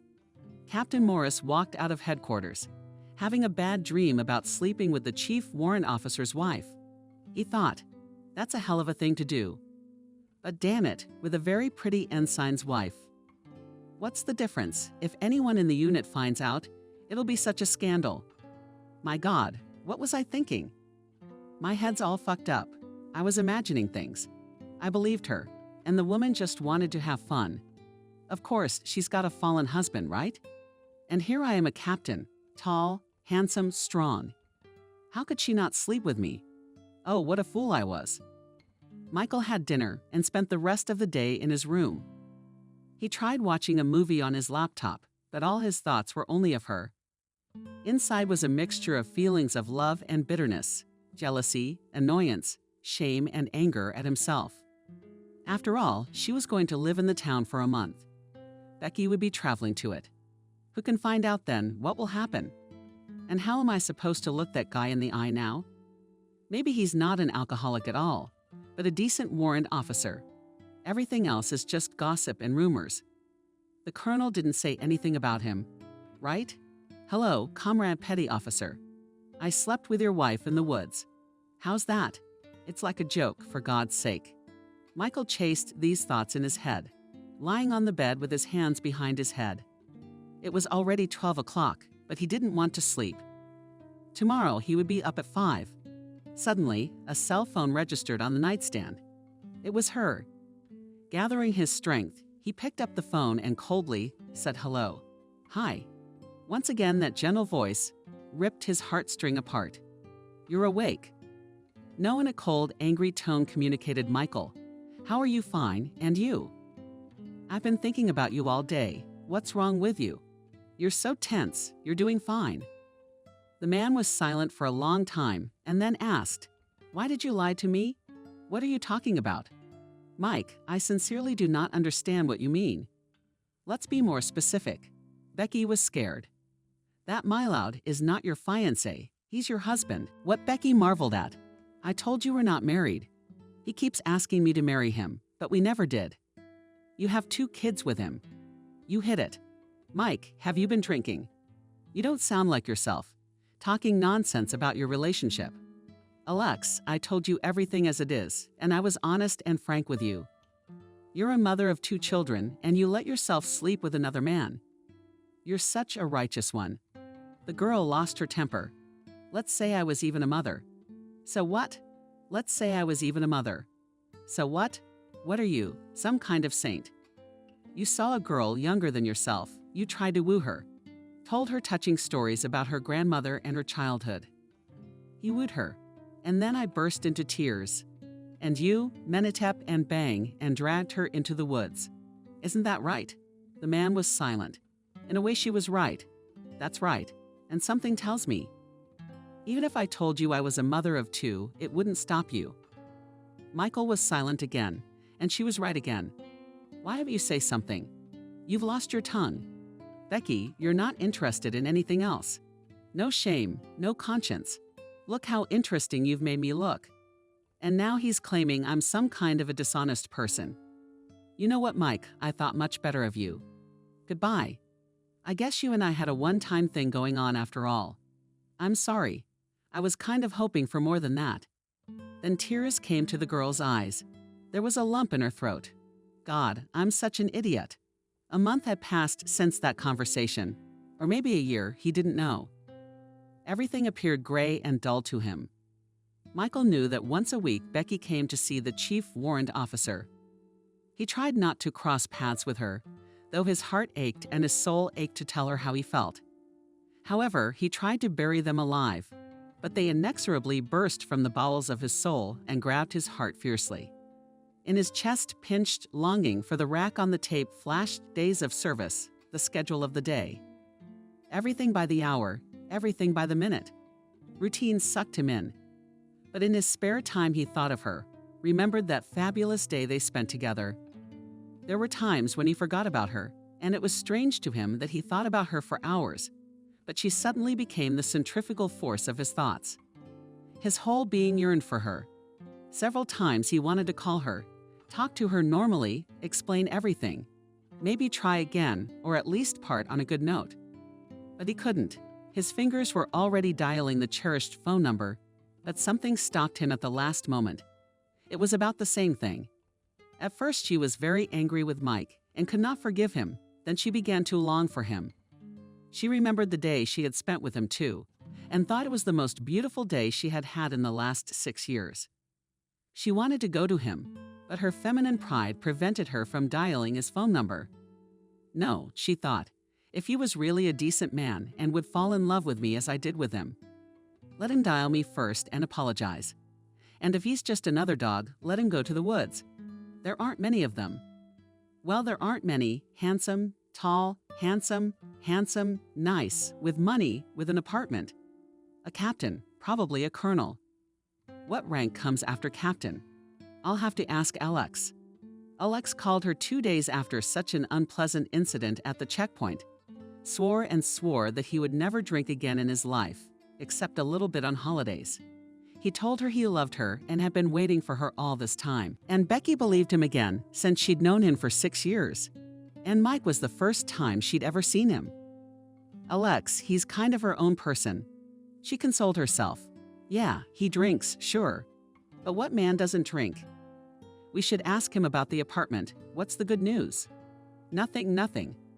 He'll take his exams in the fall. He'll go to study to be a lieutenant. And we'll live. But we're in this unit too. Will she have to avoid him? Alex came home from work. He hadn't had a drink in a month. Anyway, Becky didn't smell alcohol on him. She was making him dinner. They would chat about the day and then go to bed. Sometimes they had routine, monotonous, ordinary sex. Like all life after it, Alex would wheeze and Becky would pull the blanket up to her chin and stare at the ceiling. There were times when she would quietly cry herself. I don't know why. Or rather, she did. She didn't like this life. She didn't like it. She didn't like making him food every night. She didn't like everything. She often thought back to when they were in the woods with Michael and compared. He was so soft, so careful, and yet he was skillful at showing his strength. He enjoyed her body and tried to give pleasure to her.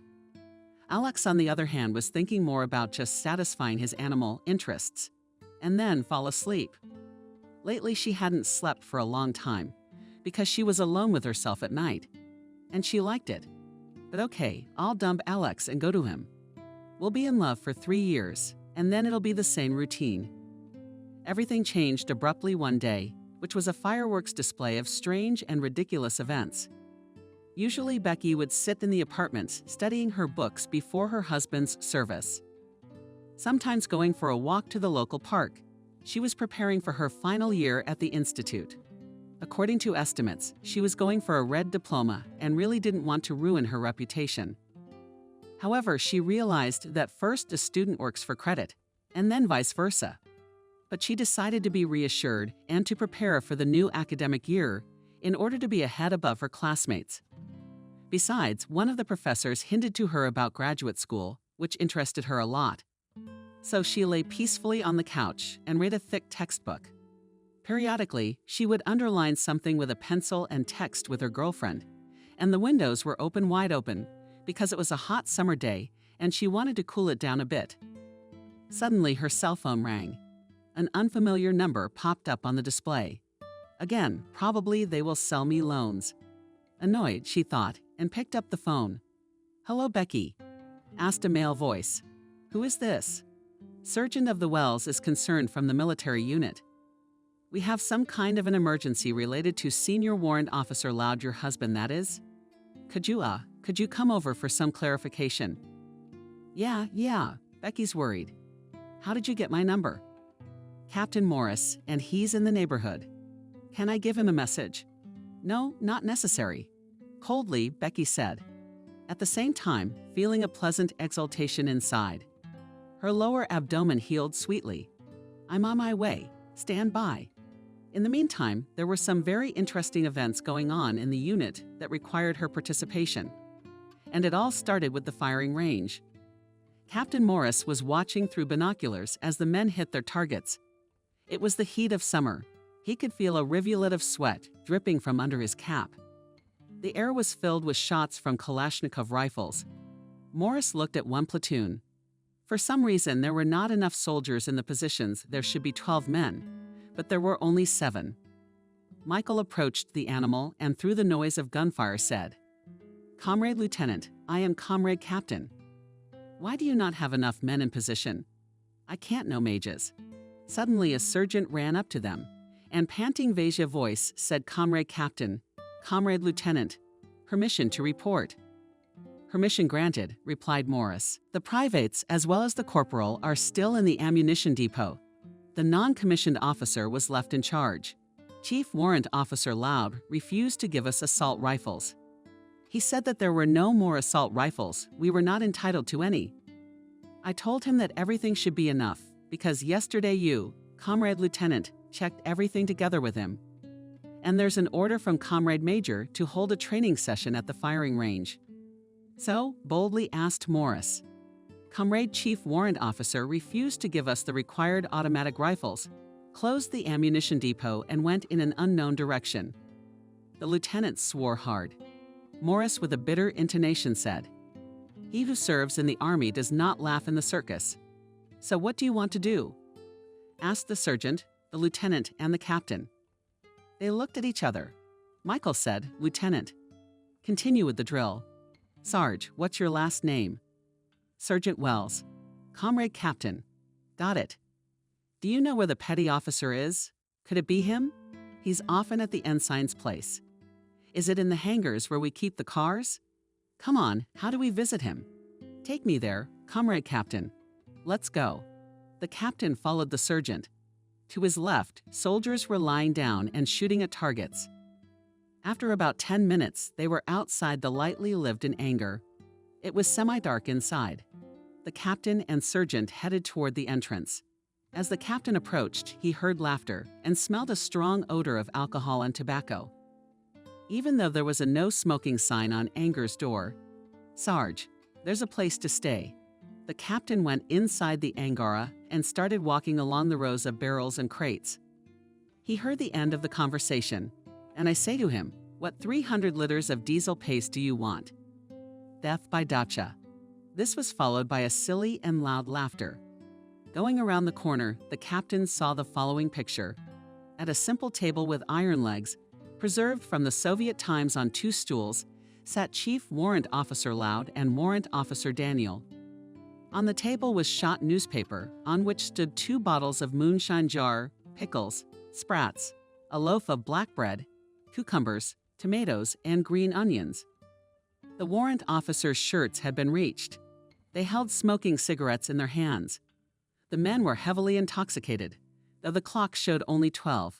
Seeing the captain, Warrant Officer Daniel clumsily put the cigarette in the ashtray, then tried to stand up, but apparently from severe alcohol intoxication fell to the concrete floor, laughing, spreading his legs like a clown in a circus. The ensign loudly turned his head away, and as if not noticing the captain, continued smoking. The captain looked at Petty Officer Loud. Stocky, clean-shaven, with a swollen face and a red nose. His eyes and lips were more like and awkwardly cooked dumplings. Of what she found in him, it was like this. Captain Morris's first impression had never previously crossed paths with him on duty, but now it felt as if he was seeing him in his true guise. Finally, the captain couldn't stand it any longer and yelled Daniel and Loud. "How do you make sense of this?"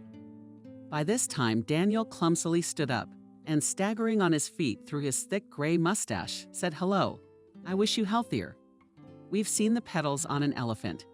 Morris bellowed, "Why are you sitting and drinking moonshine in the middle of the service?" "I answer according to the regulations.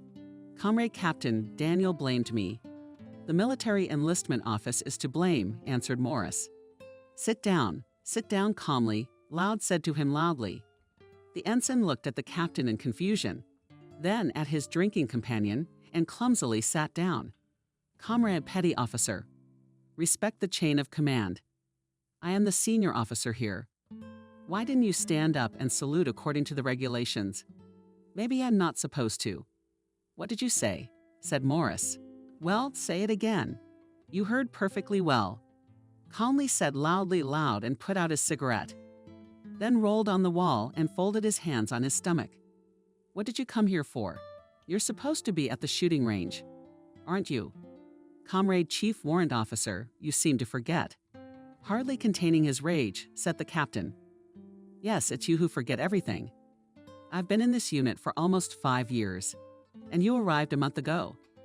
Everything goes through me here, you understand? And you're so sidetracked. Morris's face, beating Loud's thunder, continued to grow insolent. Come on, what are you gonna do to me? You hit me, you'll be out of here like a champagne cork. Nobody's gonna believe you anyway. I got it. I'll believe you. Suddenly there was a voice. Everyone turned around and saw Sergeant Kolosov. He looked bravely at Loud. And I'll believe it, he repeated the sergeant. I told you to wait outside. Why don't you follow orders? Asked Morris.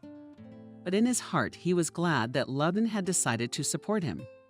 Yes, because it is no longer possible. Comrade Captain started that one. Then there are no machine guns. Then there is a shortage of boots. Then the uniform is the wrong size. I have soldiers complaining all the time. We've been stuck for an hour today. I was proving to him that there are machine guns. I've been on contract in this unit for 2 years. And frankly, I'm getting a little tired of it. You asshole. Loud grabbed an empty bottle of moonshine and wanted to smash its head at the well, remembering the lessons of hand-to-hand combat. Morris hit the elder with the edge of his palm near his wrist, and he instantly dropped the bottle. Then Michael grabbed him by the wrist and took a small step and twisted his arm painfully. Let go of my hand, you bastard, shouted Graham, and, kneeling down. Handle by the book, Morris bellowed at him. The sergeant-at-arms was startled by what he saw and flinched. The captain did it in a second. For a while, they didn't even realize what had happened. But Loud, in spite of the pain, remained stubbornly silent. Morris pressed harder on his hand and said, did not change his mind to address the statute in a machine voice, loudly repeated the captain. Petty officer wheezed, his face became new eyes glistened with tears of pain. For a while he was still screaming, then began to gather the necessary thoughts and said, Comrade Captain, my fault, let go of my hand, please, it hurts. Morris let go of his hands, Loud fell to the floor and grabbed his wrist. He resembled a wounded bear. Morris adjusted his cap, then looked over his left shoulder at Daniel and said, Comrade Warrant Officer, I am Comrade Captain. So we're gonna clean up the warehouse, clean up the liquor, throw out the liquor. Do you understand? Yes, Comrade Captain. Permission to proceed. Permission granted. Then he wanted to give an order to the man who was still writhing on the floor in pain, but he was interrupted by a voice from outside. Comrade Petty Officer, Comrade Petty Officer. Then everyone listened to the sound of footsteps, and a soldier Comrade Petty Officer walked in. Oh, he saw Loud on the floor and was surprised. Quickly he looked around at the participants of the scene. Suddenly he saw the captain standing at attention and said, Zdorovia, Comrade Captain, we've seen your health. As a private reports, I was looking for Comrade Petty Officer. There is some citizen at the checkpoint with 2 small children, she says. His wife. Becky thought Michael, and his heart beat faster. He became agitated, but tried to look calm on the outside and answered the private. You said there are no visits now. Yes, Comrade Captain told her. And me and the sergeant. But she stands her ground, he says. She hasn't been in touch for 2 years. She already thought he was dead or missing. She came and asked loudly if he served in this unit. And we didn't say anything. So she showed us photos of the joint, he says. My husband. I've been looking for him for 2 years, at least for 10 minutes. Bring him to me to make sure he's alive and well. And then I'll come when I can. Comrade Sergeant, I gave the okay, so I'm here. Playdate Michael, a popular personality, said the captain, leaning over him. Let's go to the checkpoint to sort things out. Or do you need to be taken by the handle? No way. Comrade Captain Pard, the petty officer, answered him. I'll walk myself. Well, that's good, replied the captain of the Wells. I'm going back. Take the men, go to the firing range. Will you swap assault rifles with someone? Tell the lieutenant I ordered it and there is. Come on, petty officer, let's see what you've got there. What are the secrets of the Madrid court? In the Russian army, Morris came out of the checkpoint and saw a woman standing nearby. She had a white shawl on her head. She looked about 30 years old. She wore a simple black dress. She had a full build. Sneaky, disgusting. A second chin spread out. She resembled a chicken on a net that had been suddenly kicked off the farm, and that one now wandered clumsily through the woods. By the hand.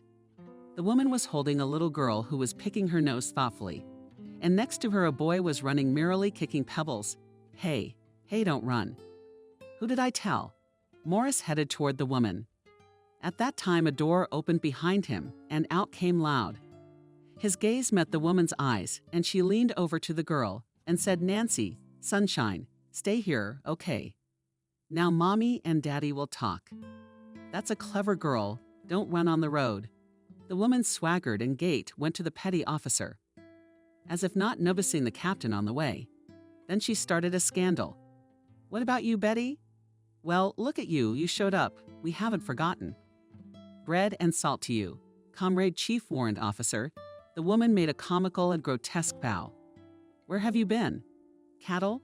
Why didn't you send money to the kids? Who promised to pay the rent? I thought you'd been killed in a hot spot somewhere. And here he is, sitting in the middle of nowhere and not a care in the world." "Excuse me, citizen." Morris turned to her. "Who are you?" Someone tiredly, she exclaimed. "Wife, I'm the Wonder in Feathers. May I see your papers? For God's sake. Here's your passport, it's stamped. Here's his marriage certificate, his children's birth certificates. Twins Christina and Nancy. Here are the photos. Christina, why are you putting that dirty stick in your mouth? I'll be right back." Morris looked at Loud, who from shame became like a ghost from drinking it staggered. Then the captain began to look at the documents. Right. Marriage certificate. He said to himself, Becky and Loud Alex. So the children were like a bucket of cold water poured on the captain, as if in the distance. He could hear Becky scolding Loud, and the latter clumsily making excuses. And then the conversation with his Vesky on the phone from a month ago popped into his head. The puzzle came together. He realized, well, the hell with Loud. Becky, yes. Morris walked over and handed her the file folder. You know, there's someone you might be interested in meeting. Who's that? The woman was surprised. And you will see, said the captain and went to the checkpoint. No sooner had he handed the phone number to the sergeant than the bell rang. C-H-C-K-P-O-A-N-T, sergeant here. Yes, Comrade Colonel. Comrade Captain, is this you? Mike, yes, and fly to me now, said Adams on the other end of the wire. Yes, Comrade Colonel. Adams looked thoughtfully out the window and smoked a cigarette. There was a knock at the door. It's open, he said. Called, Comrade Colonel called, said the colonel. He went to the table and shook out the ashtray.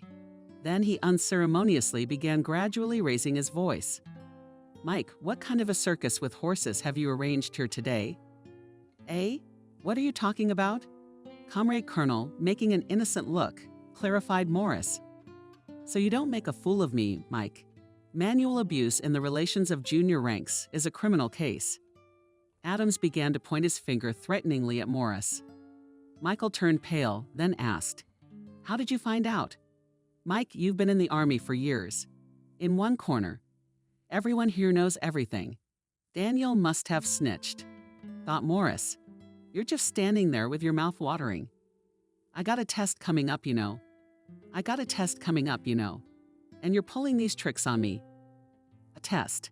If they find out about your tricks, loud the general and our whole unit. The generals will tear our whole unit apart.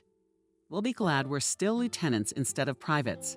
Comrade Colonel, let me tell you how it was. Go ahead.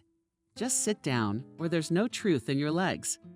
Michael told the whole story with the petty officer about the shortage of machine guns, about the drunkenness in the hangar, about the complaints from Sergeant Kolosov, about the fact that about that woman with children, who showed up at the unit, turned out to be his wife. The program Loud hid from her for 2 years. About the fiancé he had cheated and deceived all that time. The colonel, continuously smoking one after another, filling the ashtray with barrels. When the captain had finished, he nodded his head, sighed heavily, was silent, and then said, It is clear that the case is dark, but this text is loud. What to do with it? You are the captain now. You should drive him away, Comrade Colonel. I suspect he sold those machine guns in the first place. And this is a criminal case. The colonel stretched out. Oh, God has sent me trouble with this Loud. I should deal with him. Where did the 5 machine guns from the unit go? I can't know, Comrade Colonel. But a petty officer might. Yeah. After a little thought, the colonel pressed a button on the desk. Sergeyev, I'm Comrade Colonel. Petty officer, I have a fly. After a while, there was a knock at the door. Before that, the captain and the colonel had been waiting for him in silence. Openly, said the colonel. Called Comrade Colonel, said loudly, Loud, stand at attention. He had already managed to sober up. His face was pale and tired. The petty officer cast an angry glance at the captain. He was staring out of the window, as if he did not notice anything. I'll tell you what you've been doing, Colonel.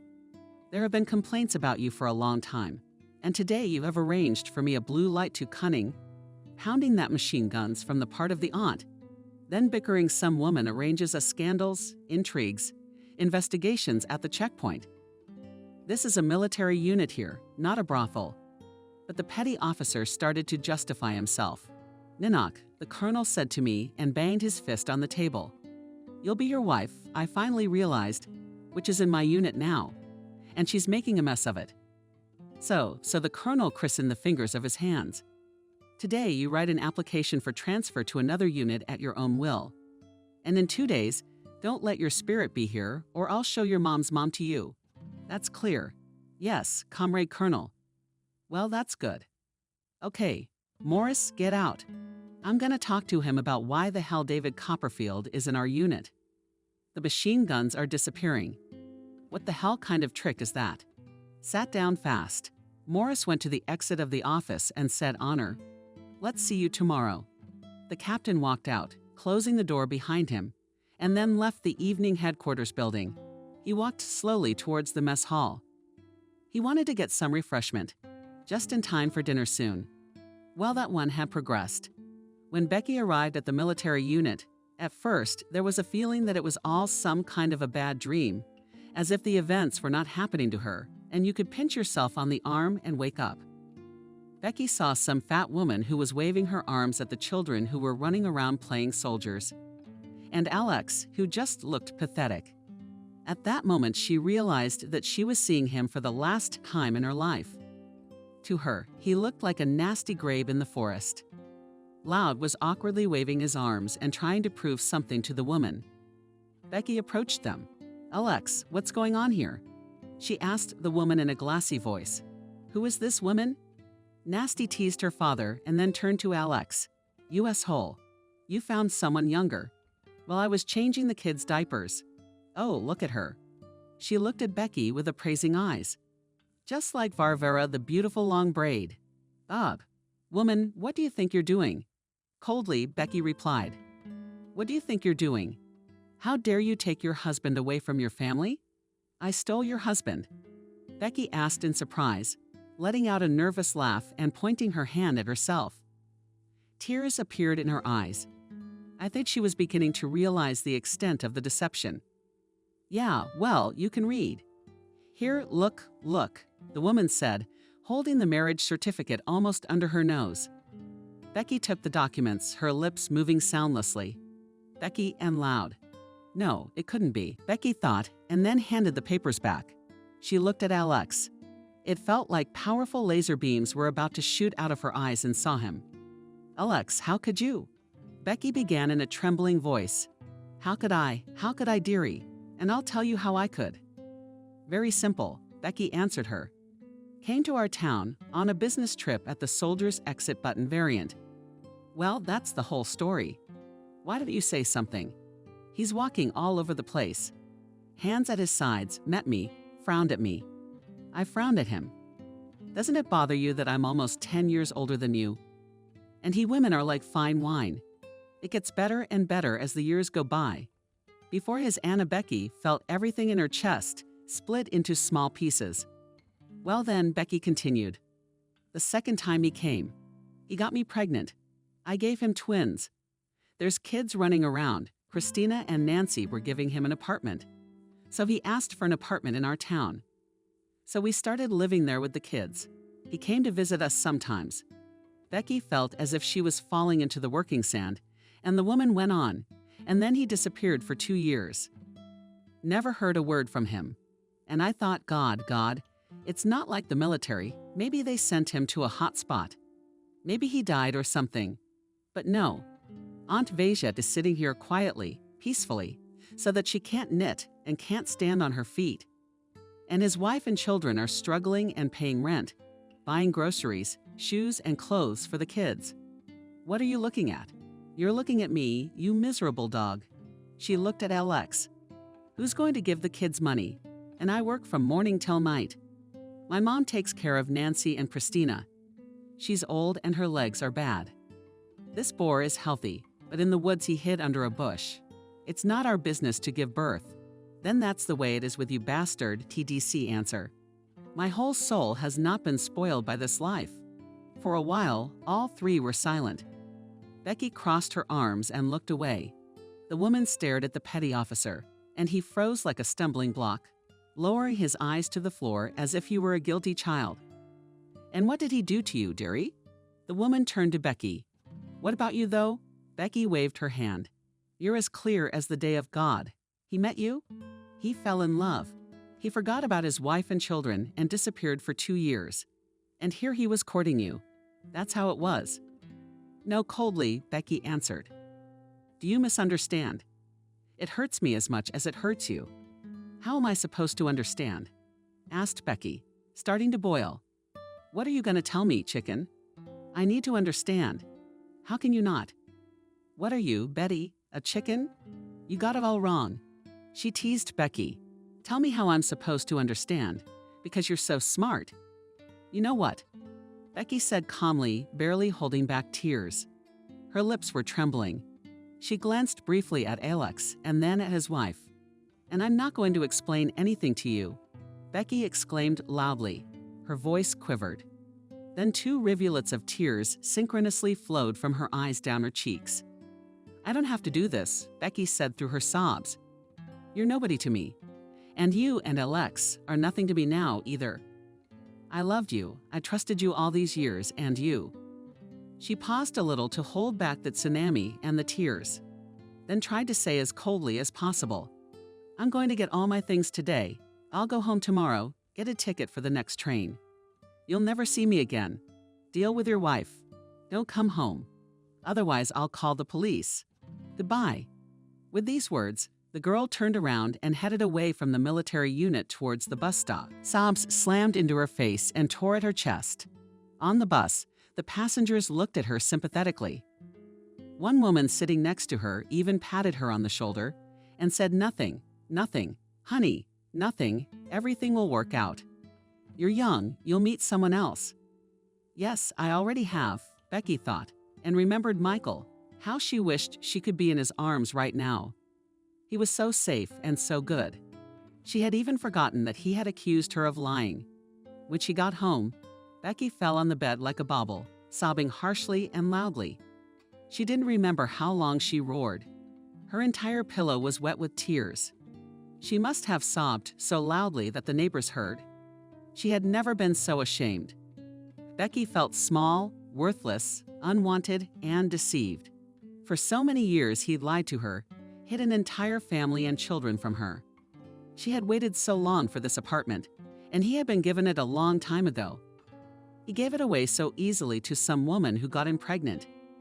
Yeah, a woman with kids needs an apartment more than a woman with kids. It doesn't matter that he's been with her since high school. It was starting to get dark. Becky pulled her tear-stained face away from the pillow and looked out the window. The sun was leaning toward dusk. The girl headed to the bathroom and took a hot shower. She felt better in her head and felt cleaner and clearer. She got out a white towel and washed her face with water, then put cream on her legs. We have to get train tickets and get out of here right away, she thought. There might not even be tickets anymore. The girl came out of the bathroom with a towel and wet hair. Becky resembled an ancient Greek goddess, who for some unknown reason suddenly found herself in this apartment. She opened her laptop and started looking at train tickets. There were 2 seats left on the 2114. Becky quickly paid for the ticket. So great. Now she needed to dry her hair and could pack. Suddenly the phone rang. Naturally, Becky wasn't expecting anyone. The bastard must have come in a heartbeat, Becky thought. He'll be on his knees apologizing to me again.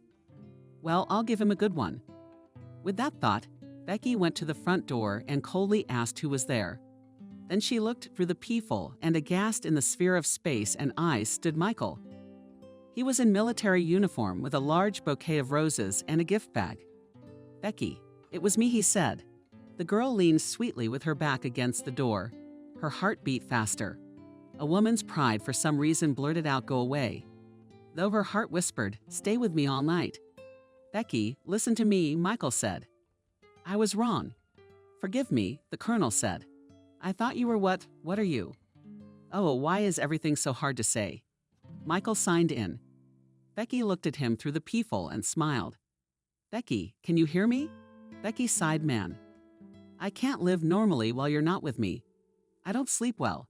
I think about you all the time. The woman's heart raced. I'm sorry I accused you, I'm sorry. There was silence for a while. Then Becky said, go on. I'm here with flowers. Champagne and candy, even a pineapple, Michael said, embarrassed.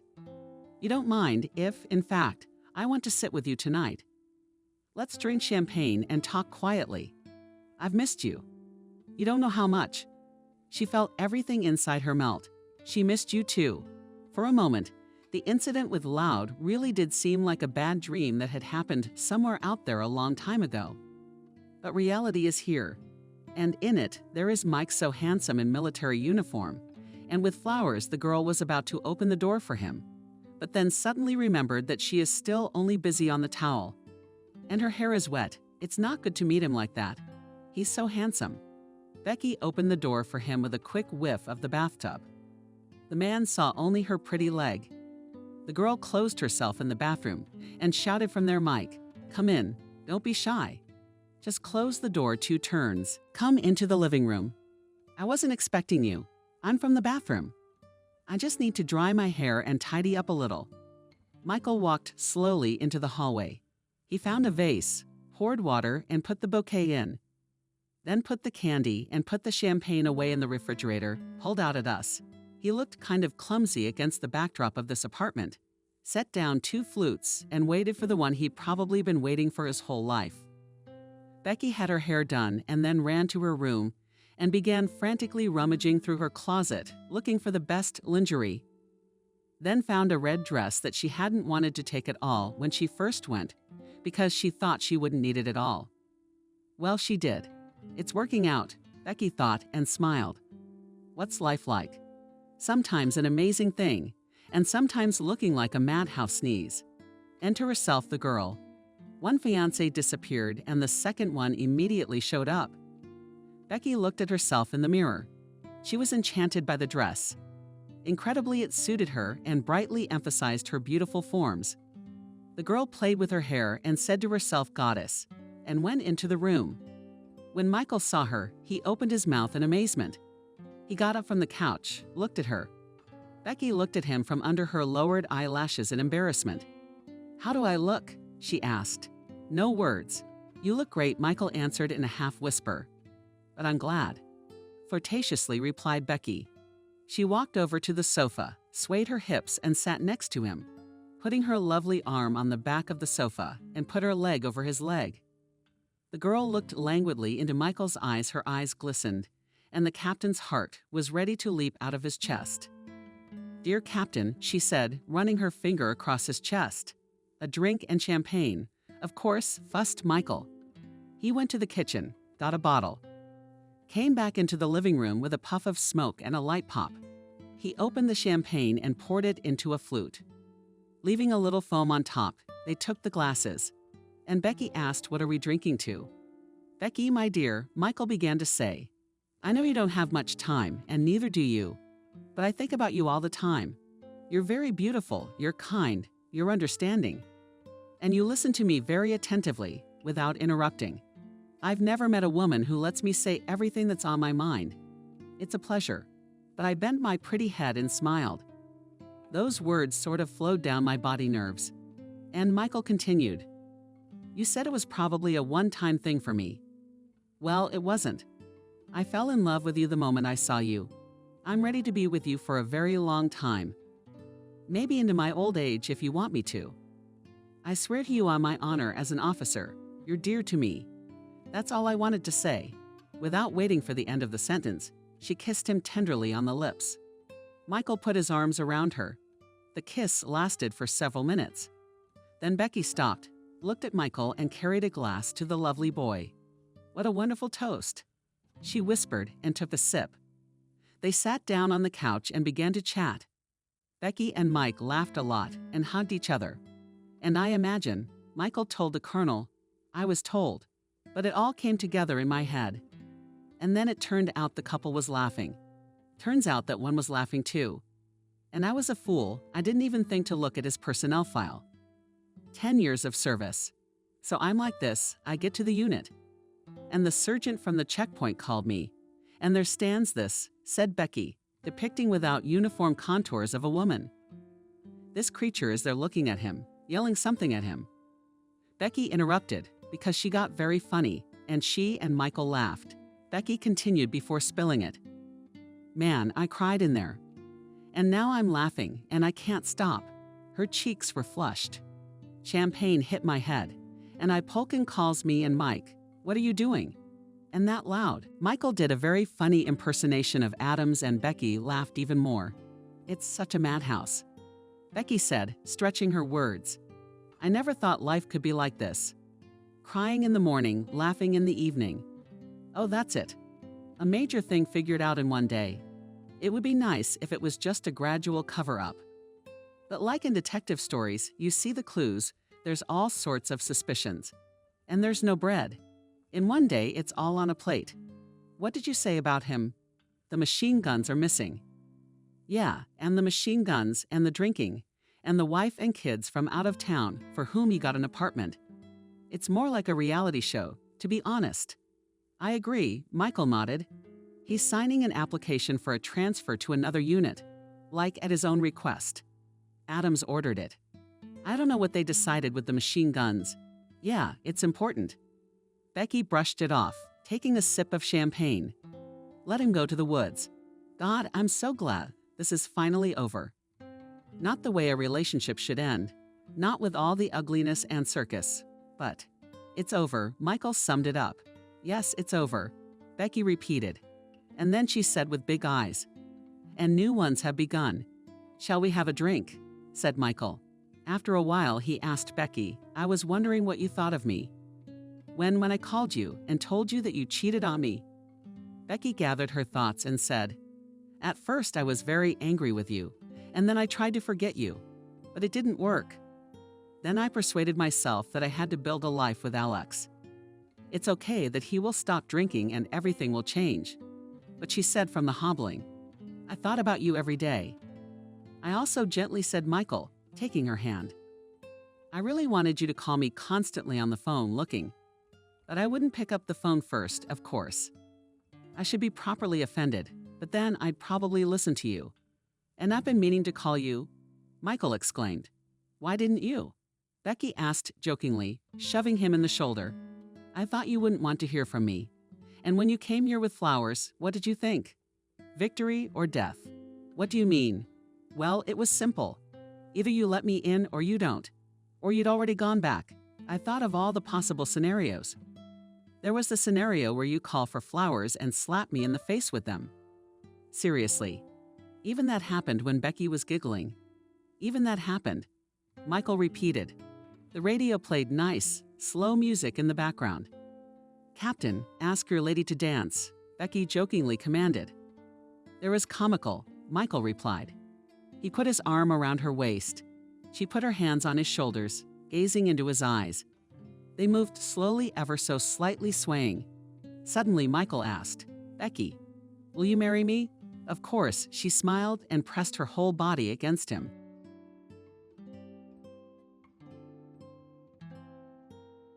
Subscribe and click the bell. If we compare Nancy's childhood with the way most of her peers grow up, We can say that the girl was lucky.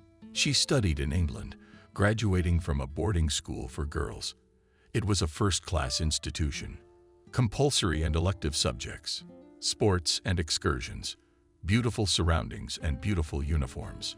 How did Nancy get there? Her father worked in a division of a Russian bank, a prominent position. Nancy's mom had a vocation as a housewife. She couldn't imagine anything else worth doing as a woman in this life. Perhaps she should have been born in the Orient, and some sheikh there would have carried her in his arms, for she was beautiful, delicately charming, and her home was a world she did not want to leave. All those homemade napkins, plates, and pads were infinitely important to her. She could spend hours searching online stores for something that would make the apartment even cozier. Her father didn't come far for dinner, but every dinner turned into a feast. Some meals took Molly hours to prepare. And all that china, tablecloths, wine, expensive glasses created the ambience, so to speak. But when Nancy was at home, she felt older than that. The girl's mother so helpless outside these walls. May beautiful hair, silk dress, and jewelry may not take her eyes off her, but if this well-groomed house cat had found herself on the streets, would she have survived there? Nancy, thanks to her friends, teachers, and herself first of all, understood today's day much better. She had passed her driver's license early. She was going to graduate high school and live apart from her parents. But then disaster struck and her plans changed abruptly. Actually, disaster is a bit of a mouthful. There were changes at the bank, downsizing, and her father was fired. But for him, who didn't expect it, the sky fell to the ground. For Mom, of course. She also explained later in a whisper to Nancy, as if Dad could hear from the back room. But Molly's mom was terribly afraid of traumatizing his psyche. She explained that there was a great grief in the family, that her father still had some big money that he had to pay back. And at a time like this, everyone needs to be together, because there is no one to support the father. They are going back to Russia, and now the father will work there. Nancy did not remember her homeland. She only realized that her life would change completely. Maybe if she had been older, she would have borne it harder. But youth is greedy for impressions, and Nancy didn't mind seeing the world. It was a shame to part with her friends, but she thought she'd go to a school like this one back in her hometown. Yeah, now things had changed more than she could have imagined.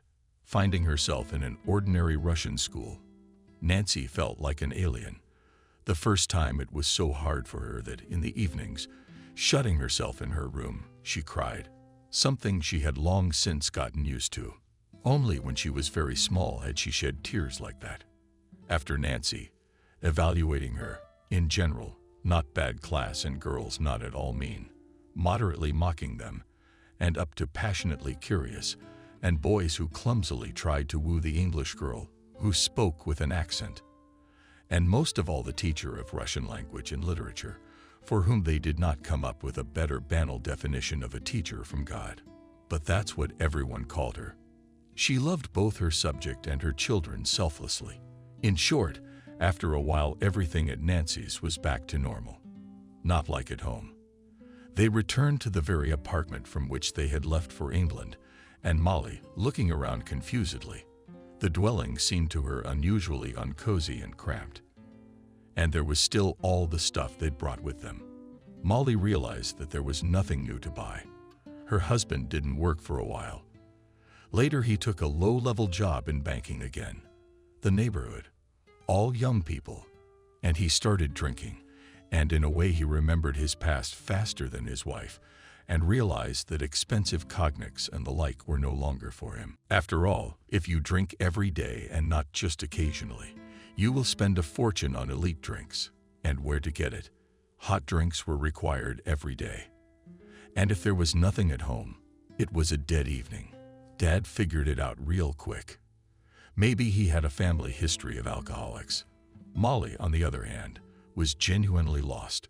She bought seemingly familiar groceries, but maybe he gave her only nothing for the household. And money that should have been stretched over a week was gone in a day. Instead of promising that things would get better, my husband said to cook something simple, like dumplings. You should have seen the sight. When in the evening at dinner my father sits at the table, there is an honorable bottle of vodka, and my mother comes in with that confused smile, which is now as if glued to her face, and puts on the table a soup full of steaming dumplings. She made them herself, yes, from 3 kinds of meat. But from her point of view, she has absolutely nothing to eat herself, because those salads and those fruits, which are useful for beauty, are now relegated to the realm of legend. Mom had to master oatmeal and apples bought from grandmothers at the market. But what tormented her even more was that before she had lived in name, her husband was everything to her. Now there seemed to be no one to talk to. Alex came, ate and slept, and fell asleep early before 10 o'clock, and at night he was tormented by insomnia. He would shuttle to the kitchen and back, looking for pills for his head, and then pour himself a shot again, because he couldn't sleep. And they you rush, you won't be able to work, he explained to his wife. When she shrank to the left, exactly sick asked him maybe enough. In the morning, the father got up, detached in age, put on the main shirt, which Molly served, shaking hands to tie his tie. At the bank, he was already careful not to show it to customers. Nancy missed the moment when her parents decided to separate. They never fought in front of her. Her mother felt that her daughter should not be psychologically traumatized. Nancy was appealing to a new world for herself, and the final exams were ahead. Clara practiced with her additionally at her home, and did not charge a penny for it. In that sense, she was a fossilized element. But the biggest shock Nancy had to endure was when the last exam was passed, and quite decently. It seemed to the girl that now she was going to have a series of holidays. There would be some kind of present for successful completion of school. Then the birthday of 18 years. Then she and the girls will apply to the university. And then Dad and Mom call her into Dad's office, close the door behind them. Daddy doesn't look like himself. In the time they've been back from England, he's aged 20 years. Mommy doesn't look like herself either. She's as beautiful, gentle, and well-groomed as a house cat. But there's a nervousness about her. He twirls the pen, then puts it away, then picks it up again and starts twirling it. "We want you to get married in a month," Mom said. And again, please. It was so wild and impossible that Nancy asked, "And if you could, spell it again." "The thing is, I'm getting married soon too," Mom said. Nancy didn't know what to do. Clear her ears, support her dropping jaw, cover her face with her hands. Mom explained. She had met a man. Or rather, a man had met her. Mom always took the second role. She didn't say, "I've always met a man." I was introduced, beckoned, proposed to, charmed. Nancy thought once again that in the East she would not have been valued. So Mama was met and charmed to the point of madness by her. So she was getting married. Mama didn't add, and Nancy didn't ask. She just assumed Mama would have a life like before, or maybe even better. Sailing caviar, silver roots. In short, the family was breaking up, and Nancy urgently needed a place to go, to shelter her daughter in a safe harbor. "Mom, this is the 20th century." Nancy was so stunned that she almost forgot the Russian words. She wanted to switch to English. "I'm going to college. I'm moving to a dorm or an apartment with girls, and I'm going to visit my dad. Your boyfriend, as I understand, does not want to see me." Mom patiently sighed and shook her beautiful lips. Then she explained she had pulled up all her connections, kin to 3 generations, grandniece, great-niece, great-nephew, stepdaughters. But she'd found an absolutely marvelous match. 39 years old, single, rich, already seen Nancy's picture and invited to dinner on Sunday. Nancy thought that if Daddy drank, then Mommy must have been into drugs, and not exactly light, maybe even heavy. An overdose. "You'll be home on Sunday." Mom folded her arms across her chest, thin white fingers, manicure, stylish rings. Nancy was going on a bike ride with the girls this weekend. Now the plans seemed to be shutting down. Of course, it was possible to run away from the apartment unnoticed in the morning and rush to the girls and ride all ready from them. But suddenly the weather turned bad, as if it were at the same time with Mom. And on Saturday my father's blood pressure went up, and to leave him to listen to my mother's lamentations, if she ran away. Anyway, the girl stayed. And as in the good old days, she and her mother prepared Sunday dinner and set the oval table with the finest embroidered tablecloth, and laid out the dishes according to the rules. And when the bell rang and her mother threw her daughter out to open the door, Nancy realized to hell with the bicycle, to hell with the girls, and the institution, for that matter, because the Michael her mom had chosen was only ironically a high-end furniture salesman. He should have been starring in blockbuster movies or gracing the covers of men's magazines. Or Nancy shook his head, once again replacing the English vocabulary in it with Russian. And he was not only handsome, but also charming and smart.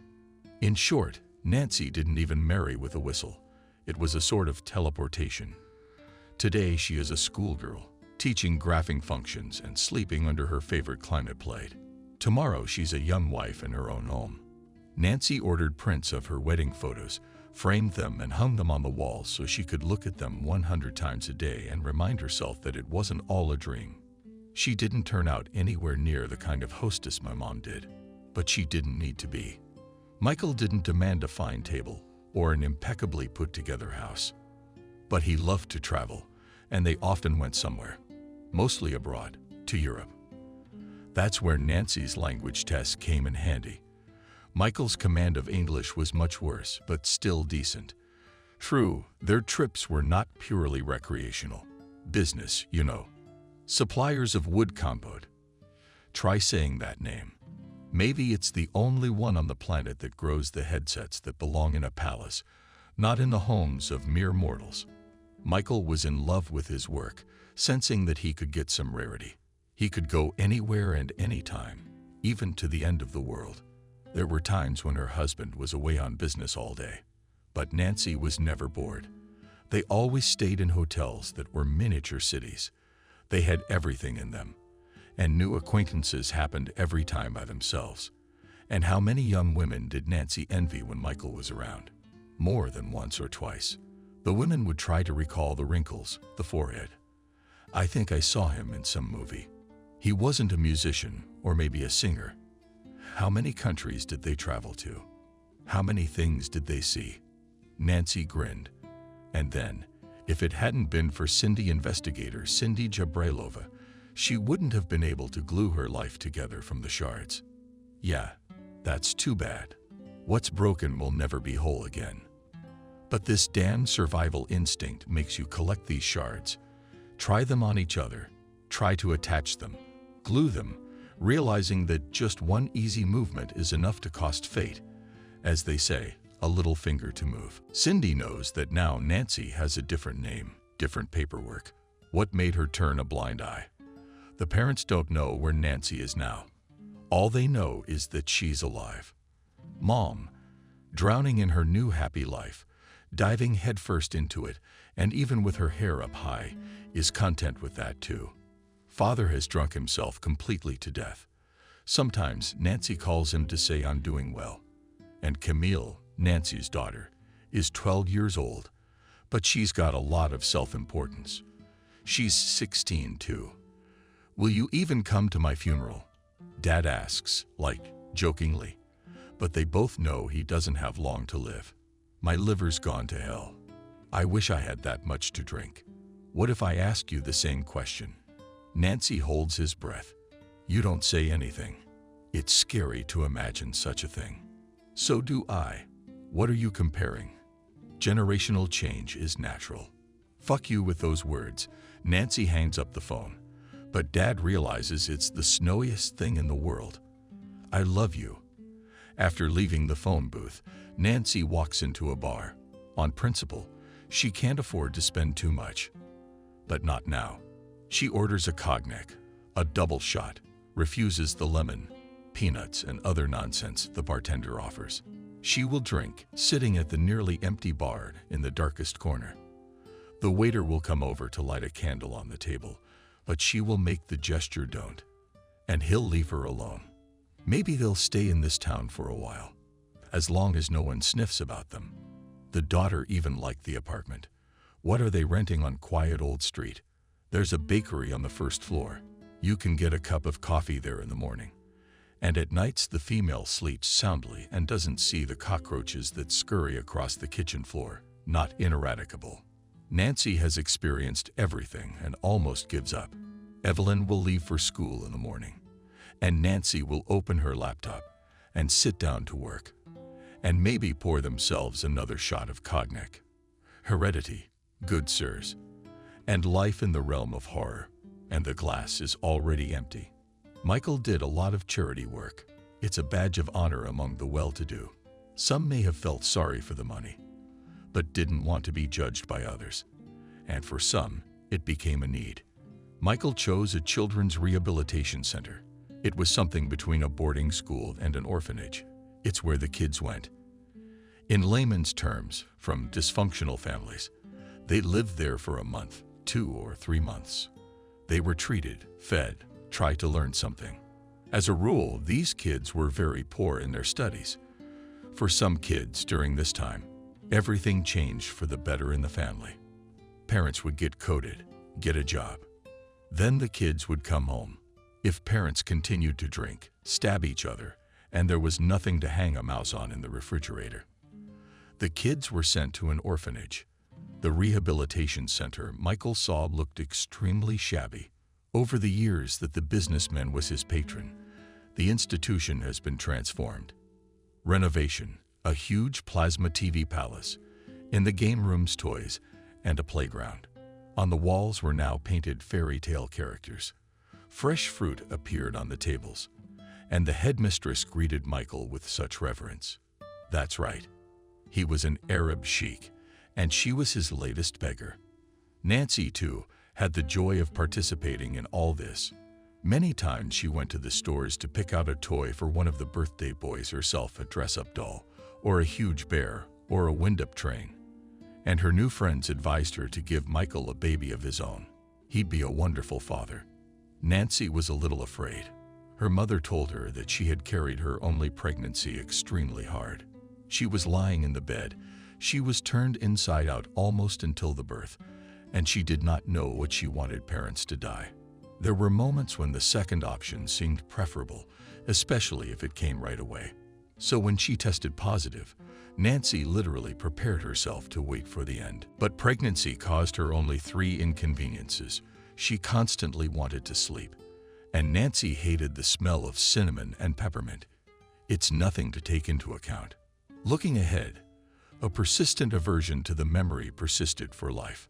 Unlike the chicken, Michael asked if Nancy wanted to give birth in a private maternity hospital, but the young woman chose a regular one. At the district hospital, everyone said that the doctors there were very good, experienced, and even the most complicated cases ended well. But when 3 days before Nancy put the word, it was paid, it is yes, and the doctors were discussing labor options, the young woman was in favor of a C-section with both hands. It seemed less scary to her. Later she realized that there are no easy surgeries in principle, and if the anesthetic injection is delayed even 10 minutes, you will feel like a little run over by a train. But Galka was lying next to her, the living example, skinny as a wall. She tried to get up sideways from the very beginning. I didn't moan or complain. In general, in that run on the floor was a lot of operated and cheerful elderly nurse at 6 o'clock shouted in the corridor. But what? Go wash. That was all secondary, though. The important thing was that Nancy had a baby girl, pretty as a doll. You could enter her in the Miss Baby contest. The name was Michael's choice, and he wouldn't let Nancy settle on any name suggested. Nonsense, mother, he said gently.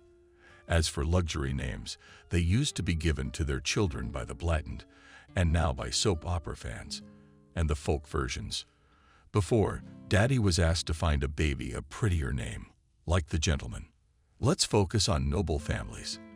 Let's keep up the good manners. Nancy, while she was reading to her daughter, didn't listen too much to what her husband was saying. In fact, she didn't care as long as she didn't get sick. Michael hired an au pair. An elderly, pleasant woman came for a few hours a day, made the house cozy, filled the refrigerator. And it seemed to Nancy that even though she had warm conditions, she was still a zombie compared to the other women. Evelyn lay awake at night like in the movie From Dusk Till Dawn. Nancy wandered around the house with her so the little girl wouldn't disturb her husband. And during the day, Nancy went from room to room with ampoule eyes and often clung to corners. Her parents would come over to see their granddaughter. "Strange, and I was sure you'd have a boy," said the father. "At least one in our family. I thought the ultrasound said so. They're often wrong." "I like your house," Mom said. "It has a face. Michael is good. He appreciates things so much. He chooses them so carefully. Every table has a personality. It's all the rage these days to have apartments as impersonal as spaceships. It looks like an astronaut is about to swim into the room, push open the door of a secret closet, and pull out a spare spacesuit. But Nancy could not, like her mother, turn into a housefly, or rather, a smokefly. And when Alex grew up, Nancy started drawing. It was kind of unbeknownst to her. She'd never been to art school or even a studio before. And then her soul asked for creativity.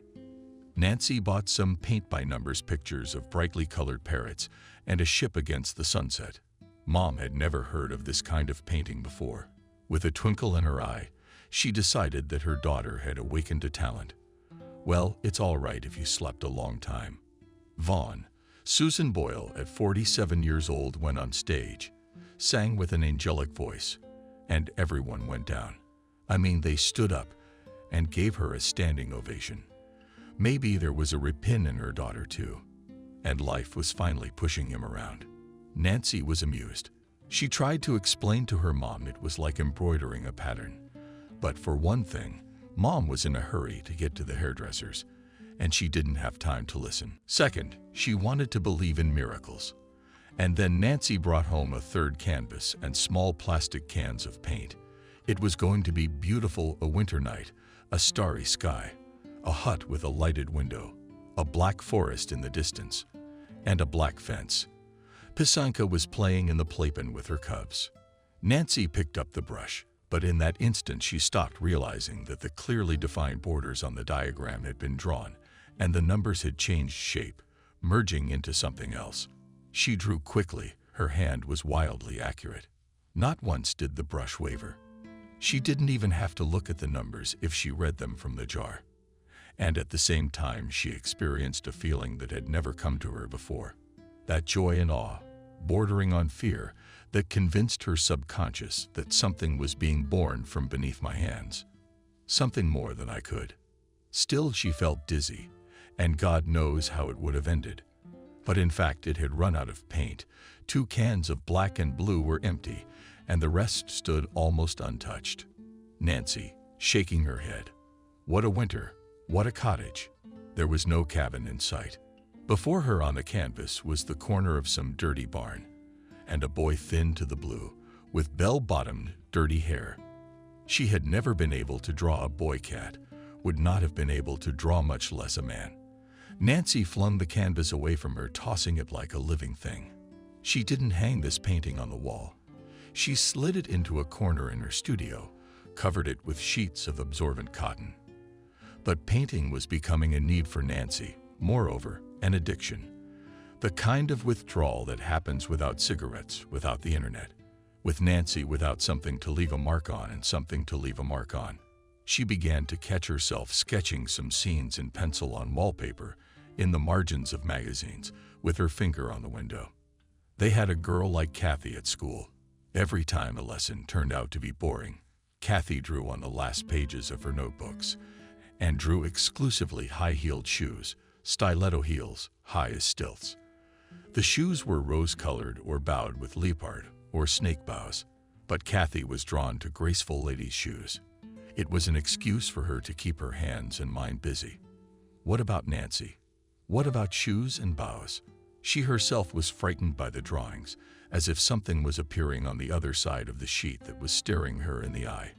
Some male faces, sweat, compressed lips, a piercing gaze, possessed, devoid of pity, hands clenched into fists, some slums, and a screaming woman. Nancy made an appointment with a therapist. He was a short man with a red beard. Nancy later learned that he hated women. It happens.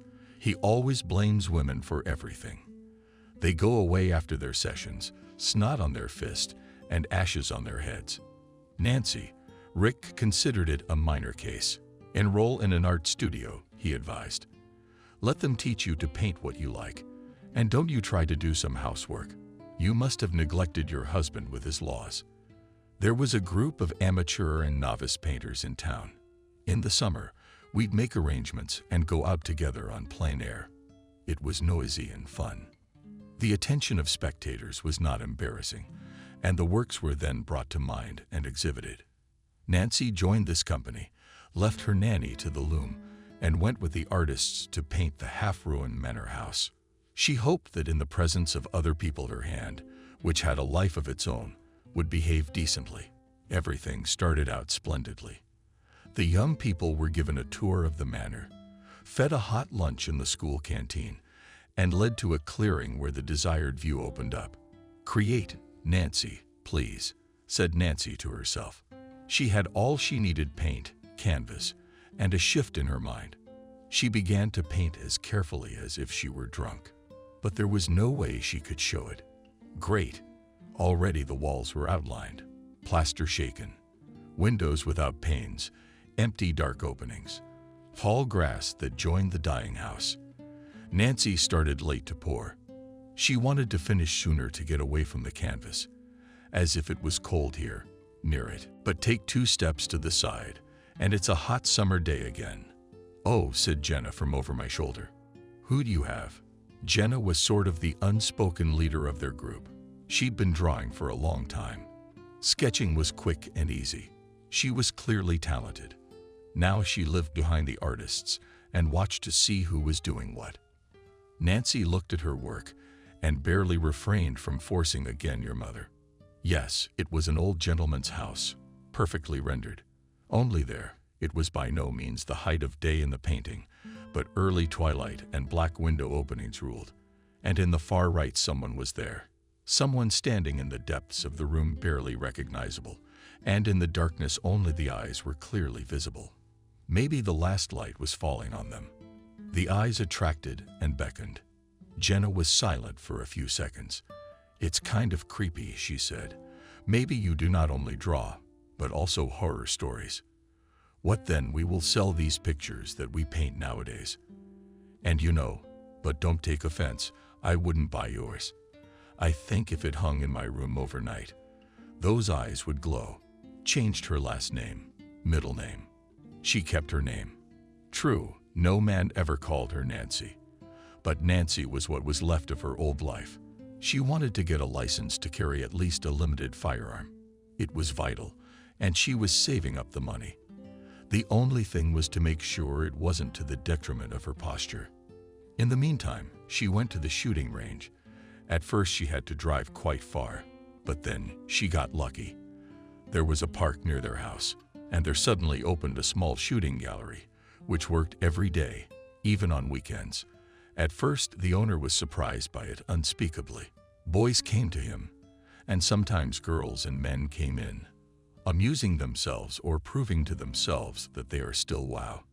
But this strange woman, who came here almost every day, and every time took a rifle with such a look, as if it was the main thing in her life. At first she was a private, a beginner, and often missed very often.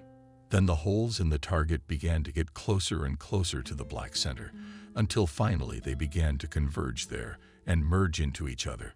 One day another regular at the shooting range asked Nancy, "Are you an athlete or just nuts?" She didn't answer anything, just looked at him intently. About a week after that, they found themselves near each other again, in a small pavilion. This uncle was inferior to Nancy in marksmanship, but not by much. "Have you got any money?" he asked carelessly between 2 shots. "Do you want to rob?" she inquired, noting the different tone of voice. Now he was talking. "Hard like that. Think about asking a second time, have you bought anything for yourself yet?" the uncle asked, But there are decent traumatics. We're just looking at them. Nancy, testing, looked at him. I mean, maybe you want something more serious. He asked nonchalantly. That's why I'm wondering how much you're looking for. Nancy put the rifle down and nodded at the door. Let's go out and talk. Christina knew her lover had a wife. Her heart ached, but it was bearable for now. I am a modern woman. That was the mantra. Perhaps repeating it 200 times would make it easier. But there's a wife out there in her own world. Home, baby, pacifiers, diapers. The wife will be there, and Christina will be here, and everything's fine. The chances of them crossing paths were practically nil. In the big city with the lifestyle Nancy led. Ugh, what kind of fossil name is she? No common acquaintances. Christina recently moved to a new neighborhood, bought a studio. She's a designer, adds charm to faceless housing. Roughly speaking, she makes a little candy out of nothing. She and Michael are past and future. Does he have any Marie Antoinette tricks? She's got tomorrow. In the mornings, Christina went to the window where the sun poured in. No curtains. 24th floor, with only the sky above and the birds at arm's length. Soon something will be invented, and it will be possible to open the window to fly with the birds. That's not to say Christina didn't dream of what could be, but all dreams extended to the short term. Michael said tomorrow, we will go to a concert, to an exhibition, to a restaurant. He realized Christina in four walls to lock up ridiculous as a bird sometimes sounded. We'll fly to the sea or go on a cruise always, no longer than a week. Christina didn't guess. She knew that at home Michael talked about business trips and suppliers. And Nancy, busy with the babies, didn't give a damn where he was going. The head assistant came in every day. Christina was not the kind of girl for whom luxury and happiness are equaled. She valued impressions above all else, and if standing on board of a cruise ship, she stopped with delight. Admiring the northern lights, she, in general, it did not care whether her cabin was luxurious or not. Working with interiors and things, she was at the same time as if she was above it, honoring the power of nature, works of art, human feelings. However, Michael was not stingy at all. He gave her gifts very often. Christina's apartment and closet were replenished with many beautiful things, and she in her most secret dreams saw that one day he would buy a house in the woods by the lake. A house of wood and glass unlike anything her imagination had created. A house not even from the 21st century, but probably from the 22nd. The only thing that was incomprehensible about Michael was his attitude toward children. It was logical to think that he wouldn't leave Nancy because they had a daughter. But he never spoke to Evelyn, never mentioned her name. There wasn't a single picture of Michael with a baby girl in his arms in his phone. One time when Christina started questioning him, he asked her back, "Why would you do that? Are you trying to tell me you're seriously interested in my baby or jealous of me? You can't love her. She's my wife's daughter. Just don't go playing all goofy and fawning over pictures of the girl. The truth is, you wish she wasn't here. That's it. It's been like that ever since." But Michael talked about these parish children willingly and a lot. He talked about the new girls and boys at the rehabilitation center. He often went to see the kids, mentioned when he had managed to arrange someone's fate. It was all incomprehensible.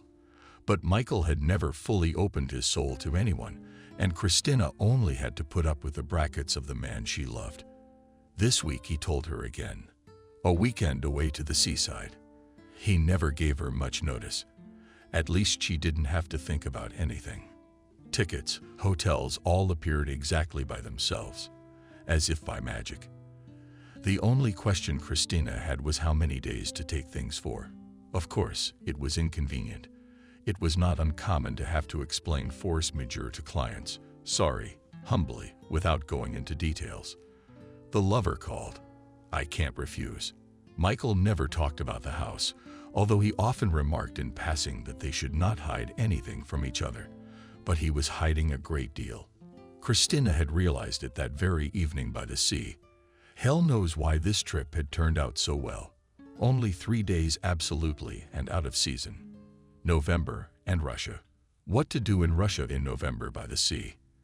In a small hotel where students should live because it is about to close for the winter. In the meantime, there is a heater like a breeze, and for entertainment, counting the flies that died between the frames. But these 3 days have been crazy, beautiful.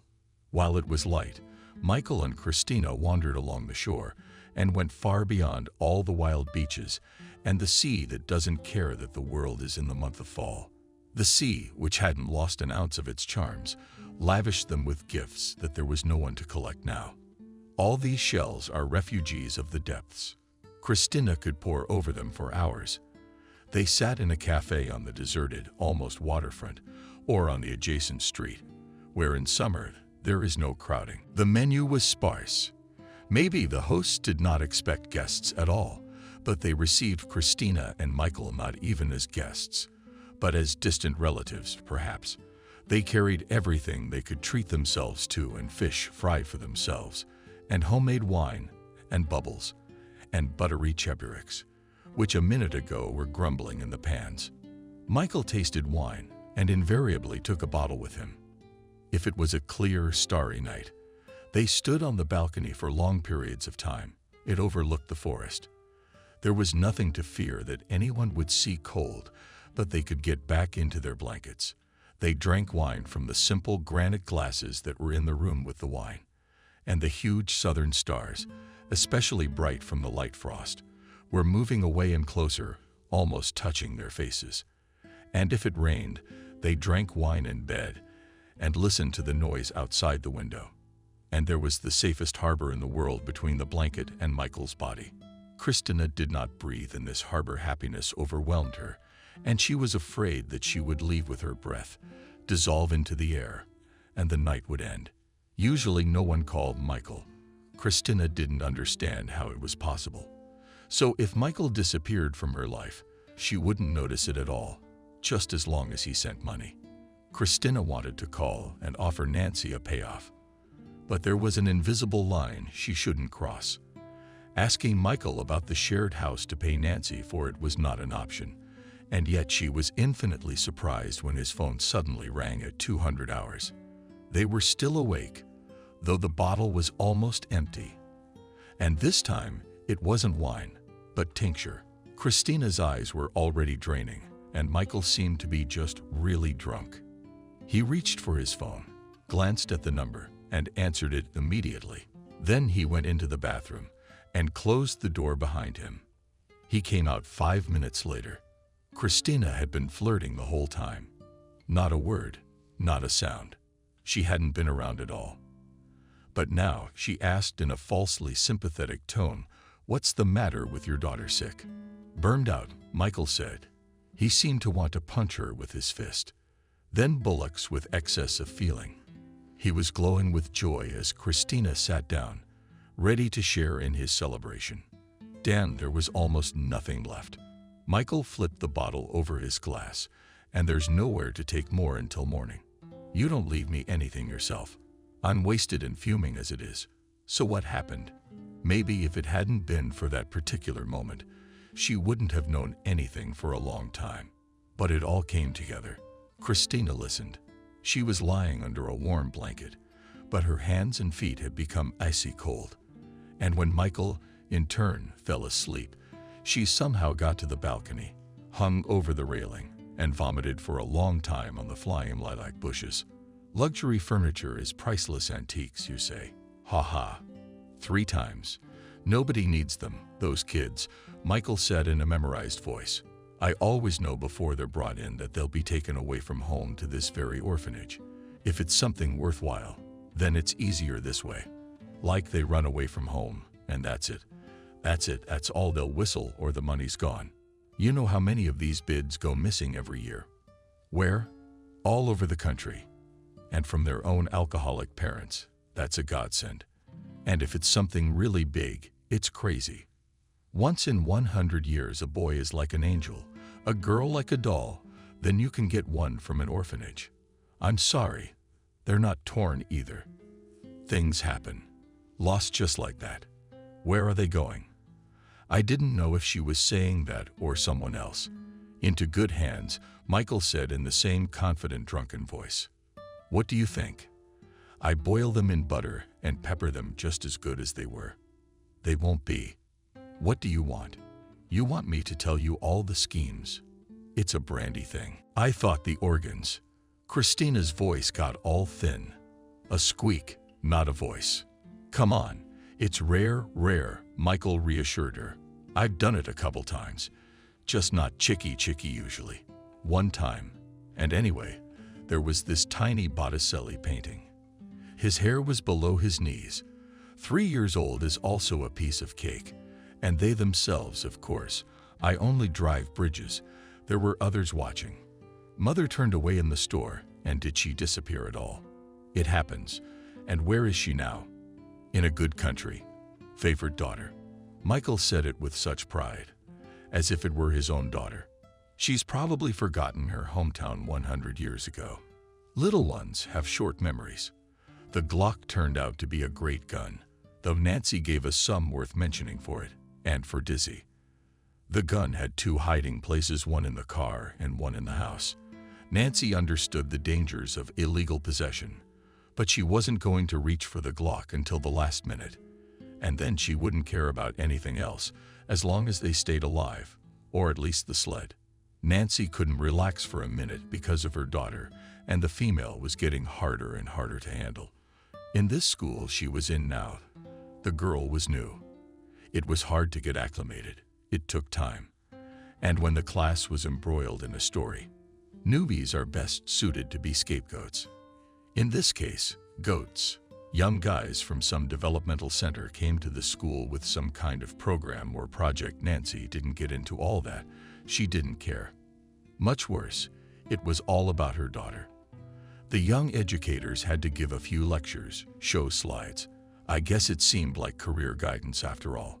And it had to happen that the girls fell in love with one of them, who was particularly good-looking.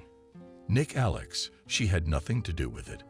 But that bunch of girls who ran the class, accustomed to the attention of the guys, the girls had no doubt that they would have an easy success here too.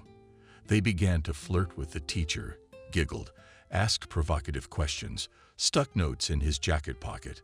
They would have loved to dress up and sit down, as at a disco, but they realized that in such a form the director would not let them beyond the locker room.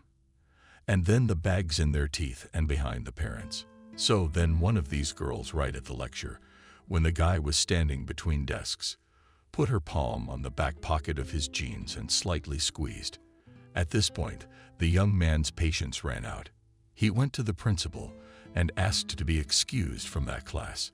Emily's, old school ladies. Even Shannon stood up in dismay. The class teacher and both head teachers, the school psychologist, the parents and the ladies from the police were immediately on the alert. Put everyone on the register and all the way to graduation. That was the least the girls were firmly promised. The female, who due to the peculiarities of her biography, not only was not friends with boys, but in general shunned all representatives of the male sex, was afraid of them, and did not trust them, now fell under the crush. The very girl who had done all this, sodding so that she was burnt with water, claimed Alex put her up to it. No, she didn't go easy on him. Promised her $5,000 for that kind of fun. And the girl needed the money badly. Daddy got fired from his job, family starving at home. So I had to take her up on it. Stupidly, of course. Stupidly. Forgive me for being a fool. This version of the girl voiced in the office of the director.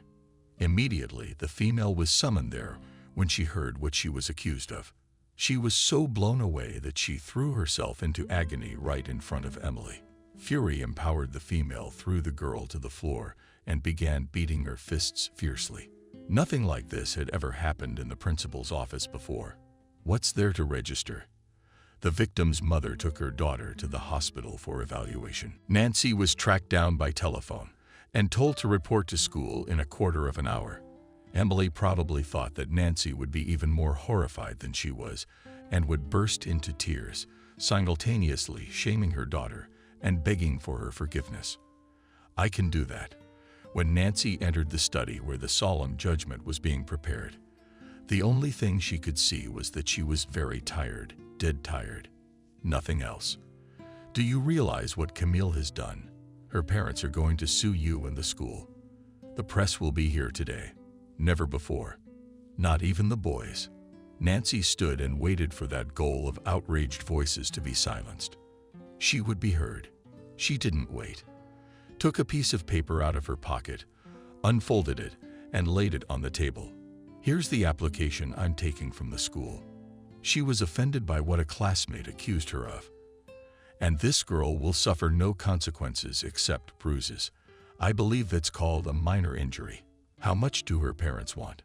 Now, unfortunately, honor issues are solved by money, and we will file a countersuit for slander and moral damage. When they drove home to 40, really looked guilty. We'll have to leave again because of me. Nancy sighed. We will, but you're not the main reason. Tell me, what happened? Asked her daughter. You'll be fine. So it's him again. And Alex stared out the window. Both of them realized what was waiting for them. They would have to pack their things very quickly, in a matter of hours, and take train tickets with a transfer, or even two. He was seen in a neighboring town.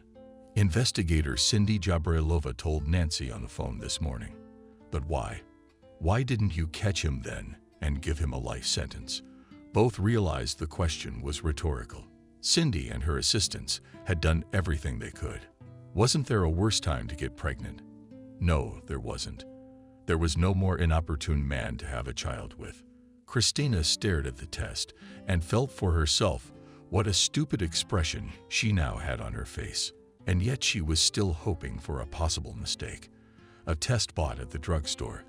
And she compared it without realizing it to an inexperienced medical professional who only assumes but is not sure of anything. She made an appointment with the city's best gynecologist for an appointment that cost a fortune. She didn't care. The appointment was a week in advance. 7 days sounded ominous, like the movie The Call. With great difficulty, Christina managed to focus on work, on these projects that could never be abandoned.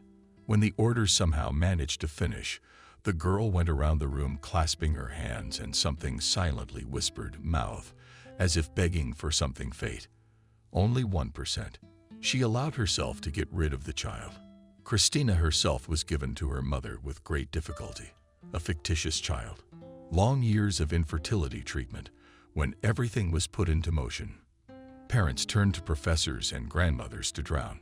100,000 sanatoriums, depression, attempted suicide, and finally, the long-awaited pregnancy, which could be terminated at any moment. Mom was on the reservation from the very beginning to the last day. And still Christina was born 7 months old. The girl imagined that something like this could happen in her life. God forbid. She would have been ready, though yesterday she had not thought about it yet, to bring up this child alone. Oh, she would have raised him. She would have had enough strength, time, money, and most importantly, love. But there was no hope that Michael would accept her decision and leave her alone. It was a trait of his character. He believed that what was mine was mine. I would not give it to anyone. And she was his girlfriend, and the child, in his opinion, would not belong to her mother, but primarily to him. Fate often suggests the answer to the question, what should I do? In an indirect, veiled way. So it happened, and with benefit. She went to the paid clinic as if she were going to be executed, and she was very surprised to see an old lady in line in front of her.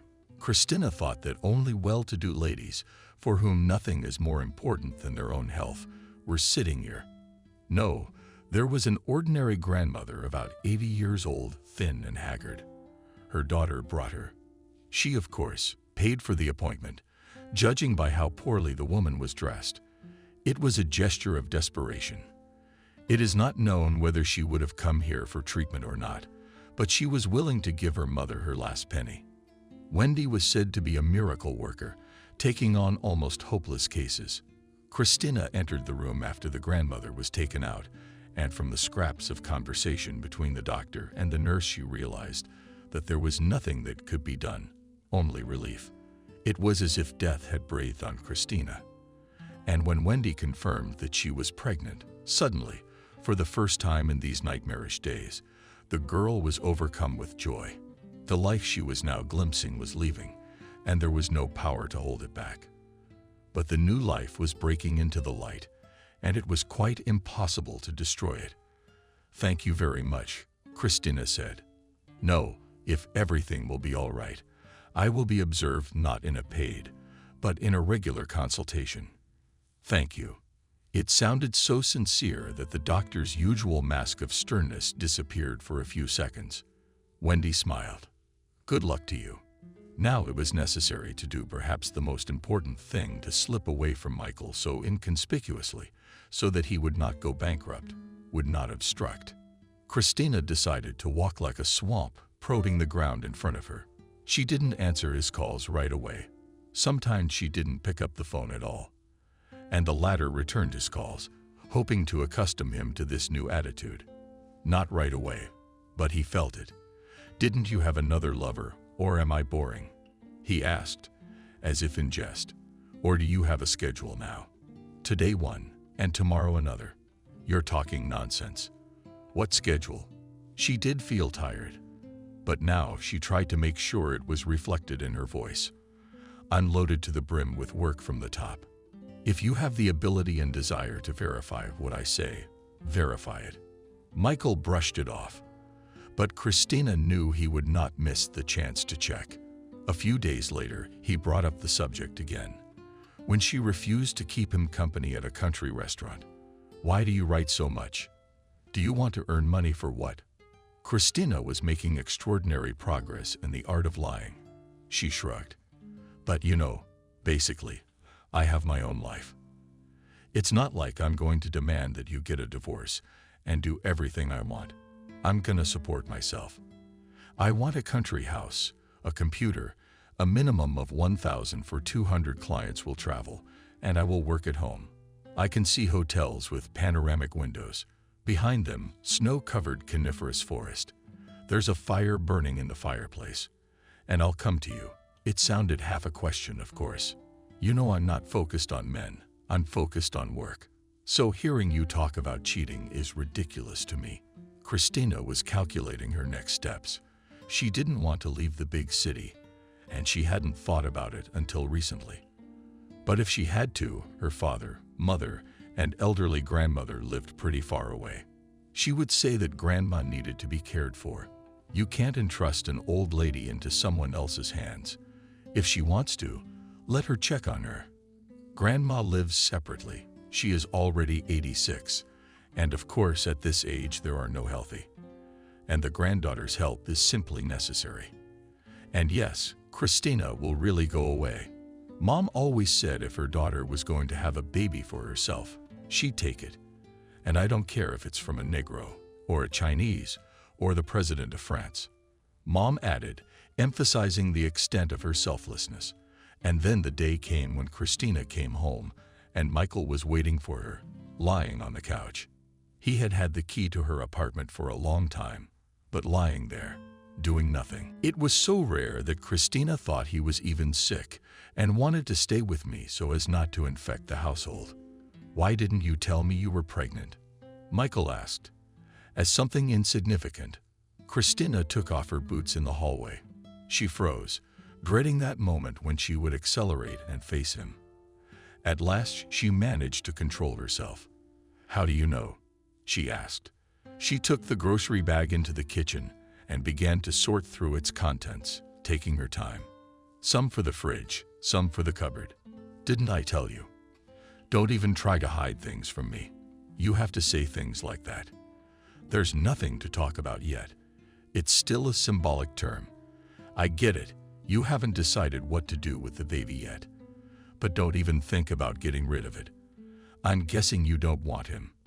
In that case, treat him like a commodity, a very expensive commodity. It's all pretty straightforward." When her eyes widened in horror, that's something she couldn't have thought of. "Could you treat your child like that yourself?" He grinned. "You should know what I'm up to." Christina closed her eyes and leaned against the wall to keep from falling. It had happened on the most ordinary day. The female was going into first grade then, and Nancy was all nervous, even though the school was close by, and the kids could come home on their own. The parents of the little ones crowded at the classroom door long before the last class was over to pick up their children. There was nothing to sit on, but mothers and grandmothers stood in a tight circle and discussed.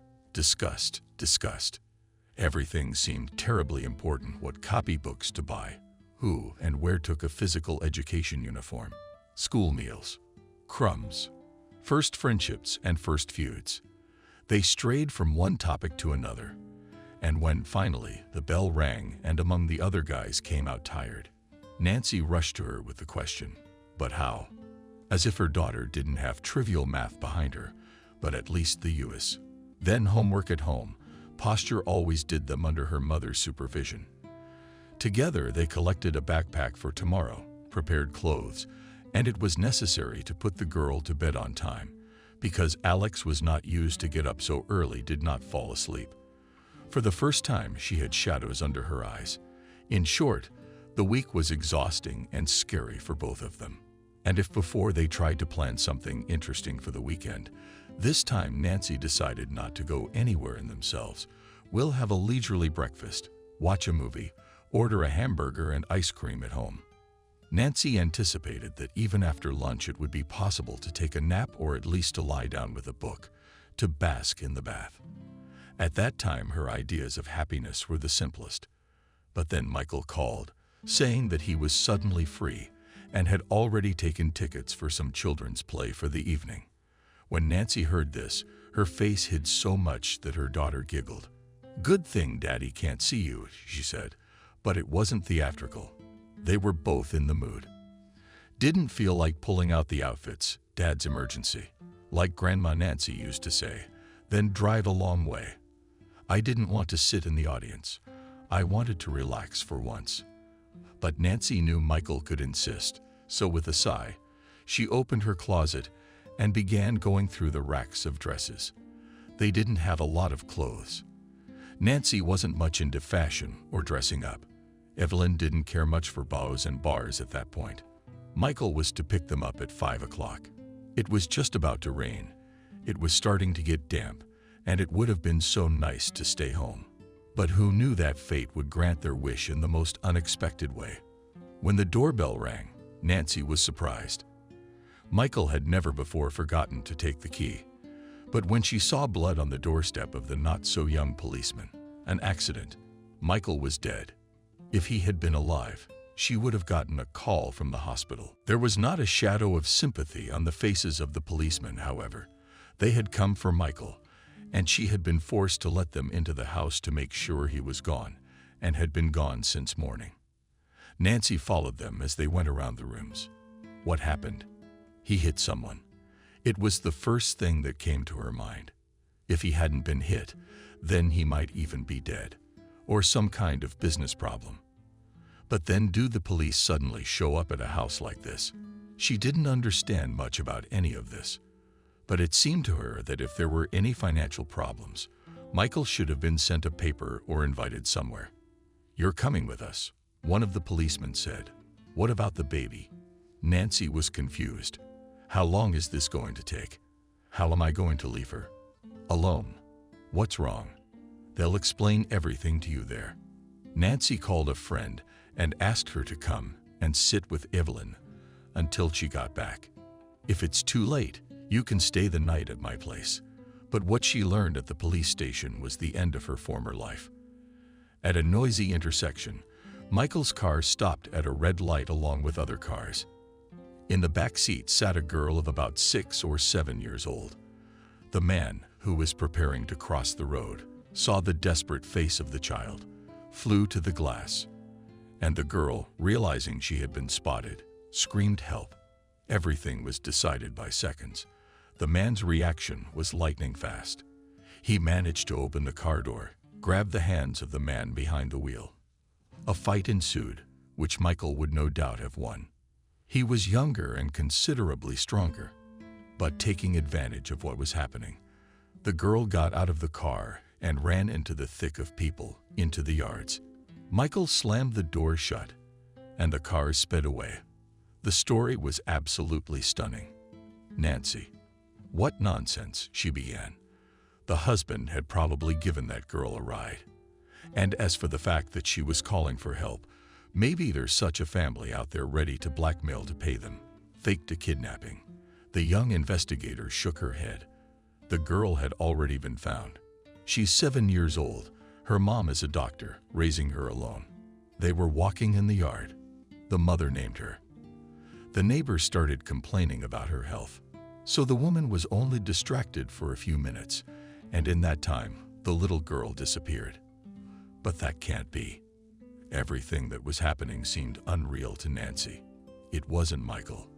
The man who hitched a ride with him got the make and license plate number. This man was hurt too, fortunately. Minor bumps, bruises. And the little girl, she didn't get far. According to her, everything happened like this. Her mom was out of sight, and this uncle opened the car door and called her. He said that mom was urgently called to the hospital, and she asked him to bring her daughter to her. The girl was lucky that she quickly realized something was wrong. Another girl would have driven on, hoping she was being taken to her mom.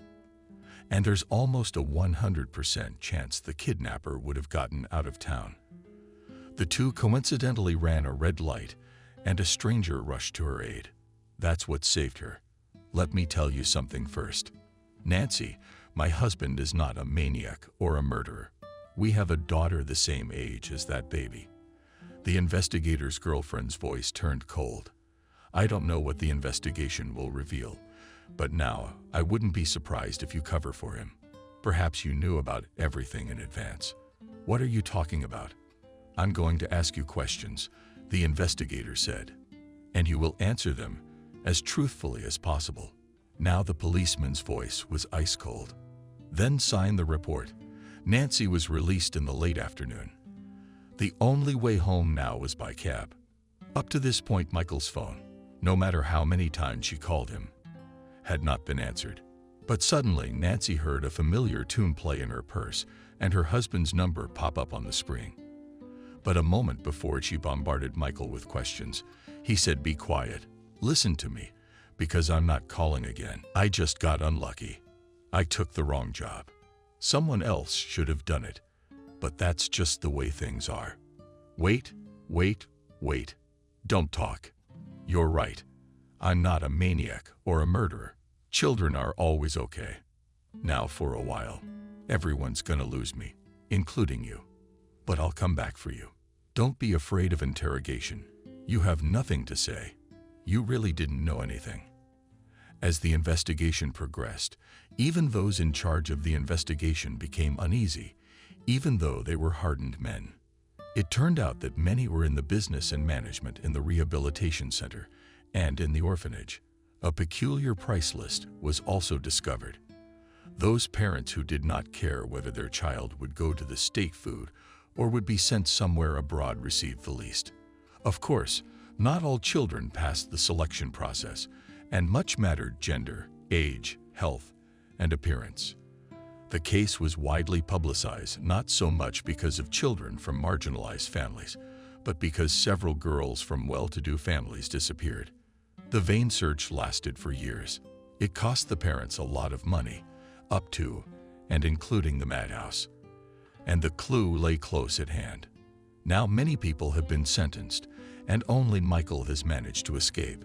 Nancy had already been through a terrible shock. Her family had collapsed. She found herself the wife of an outcast criminal. But that wasn't all.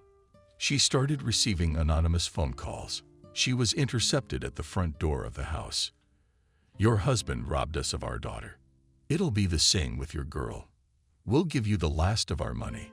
Hire a man, but be prepared." Although the young woman's psyche was teetering on the brink at the time, she didn't have the luxury of institutionalization. Investigator Cindy, with whom Nancy had interacted more than anyone else during this nightmarish case, and who far from immediately believed that the wife was not involved in her husband's affairs, knew nothing about them, gave the go-ahead to leave. Now Nancy remembered with heartache the time, how naive and soft she had been, how she had tried to hope for something good. They hadn't even noticed the tracks. They went to a southern town, but not by the sea, and not in a resort area. To make it cheaper, they rented an apartment. They had the most common surname. Nancy was resting from the fact that the bullying seemed to be over. She worked remotely and in grocery, hardware, and bakery stores. No one was interested in her past. As she settled the girl into school, she explained that the child needed a warm climate. Evelyn is often sick. We decided to try living here. If they like everything, they will sell the old apartment and move permanently. Of course, the old easygoing attitude was gone. Nancy felt guilty in front of the children's parents for loving a man for too long, breaking their lives, trusting him and not noticing anything. And yet it was a reprieve. Evelyn had begun real childhood again, with girlfriends and cartoons, with New Year's parties and princesses and different dresses, with dreams of what would happen tomorrow, in a day in the summer. And Nancy unwittingly made plans too. She really liked the landlord of the apartment she and her daughter rented. He was an old man. He himself lived in a small house on the outskirts of the city and rented the apartment. The one room was clean, with simple repairs and the most necessary furniture. Nancy paid regularly. She and her daughter were quiet tenants, so they had the kindest relations with the landlord. The old man preferred to come for money. In the beginning, he himself did not stay longer than 5 minutes. He made sure that the apartment and the tenants were all right. He put some bills in his wallet and said goodbye. Then he and Nancy got to talking. From then on, she started inviting Sebastian over for tea. The old man had lived a long life, was a keen beekeeper, and told many interesting stories about the town's past. And when Evelyn at the end of the evening timidly approached him and asked for permission to get a kitten, the old man was quite sympathetic and patted her on the head. "You can have a dinosaur." He gave her permission. They had already agreed that it was from Sebastian that Nancy would buy the apartment, for which he was asking a very reasonable sum, and they both got used to the place. And then the phone rang. The number was unfamiliar, and Nancy assumed that it was probably from the bank, another amateur credit imposition, or perhaps fraudsters posing as investigators. There were plenty of them now. But when she heard her husband's voice, she almost dropped the cell phone, dropped the call, stood with her heart. Michael called again and again, and again, until she finally answered, "What do you want?" He couldn't help but note the hatred that sounded in her voice. His own voice, however, sounded calm and even relaxed. "I just missed you. Forget this room and both of us forever. How much grief. Levchenko, listen to me." He continued to speak so serenely, as if it was a question of what to cook for dinner tonight. "Be patient a little longer. Soon I'll take you both, and we'll leave. If you need money, let me know and I'll wire it to you. It's a good thing you chose Pinsk." He named the very town they were living in now. "So small, out of sight. I'll let you know when it's time to pack. I can't call you often, you know, but you'll still hear from me or through my men. And he'll be out of our lives." So many feelings of pleading, rage, and disgust were put into these few words that even Michael was affected. There was silence for 2 seconds. "Song, do you really want to be alone?" Michael asked softly. "What do you mean alone? I don't think you'll go back to your mom. You've long since weaned yourselves off each other. Your father might need your presence, your help. Cirrhosis is such a thing. Maybe taking care of Dad will make you feel better about losing your baby." Nancy felt her eyes popping out of her orbits. "It happens in moments of extreme terror. I want to tell you a story that concerns you and me directly. You don't know, of course, that once upon a time during an operation, a sickly and beautiful little girl named Evelyn was born, and a sickly boy with multiple disabilities called cerebral palsy. You were sound asleep under anesthesia and didn't know anything. Why would you be so upset? So I decided to give you a gift. This little girl you got. Cost me a lot of money, but she's worth it, isn't she? And now you and I may be doing very well, or you may be doing very badly. Where is it now? I'm telling you, it's either really, really good or really bad. The hour will come when everything will be settled, everything will be prepared, and the three of us will go abroad, under different names, of course. And there, if you want to, you can see this child. But what if I don't? Evelyn's real parents are looking for her, Lessing. I don't expect you to believe me. Take a DNA test yourself at a lab of your choice. Get the results, and then I'll call you, and we'll have a good talk. She woke up on the floor, and it took her a long time to realize if she was still alive and functioning, or if she had had a stroke, for example. And now she couldn't move her arm. Somehow she crawled to the bed and frightened the female. Returned from school by the fact that she could hardly speak and did not think well. The girl cooked her own dinner, brought her mother tea and sandwiches. She knew about those who are sick. It is necessary to take care. But Nancy could not eat, and only made a sign for her daughter to leave her alone. It wasn't until nightfall that consciousness finally cleared. Now Nancy could not forgive herself that the conversation had ended this way, though it was not up to her. No matter how monstrous what Michael had said, Nancy had believed him, and now she was tormented by several questions at once: how to make her stay with her forever, because she would never accept that the girl was not her own daughter; how to find out what was wrong with her own son. Where is he? How to take him back to her. And finally, how to free herself from Michael. It was possible to go crazy from it, because to achieve all the goals at the same time, apparently, it is impossible. Or tie your life to a criminal you hate, or losing both kids. Another option to try to get out of harm's way at least. Nancy had never liked detectives, never read them. She didn't like feeling like a fool. For 100 or 2 pages, the author led the reader to a clue, occasionally giving clues, lighting up beacons. In the end, when it came to the last pages, the reader only had to slap his or her forehead. God, how could I not have guessed who the culprit was? It was so easy.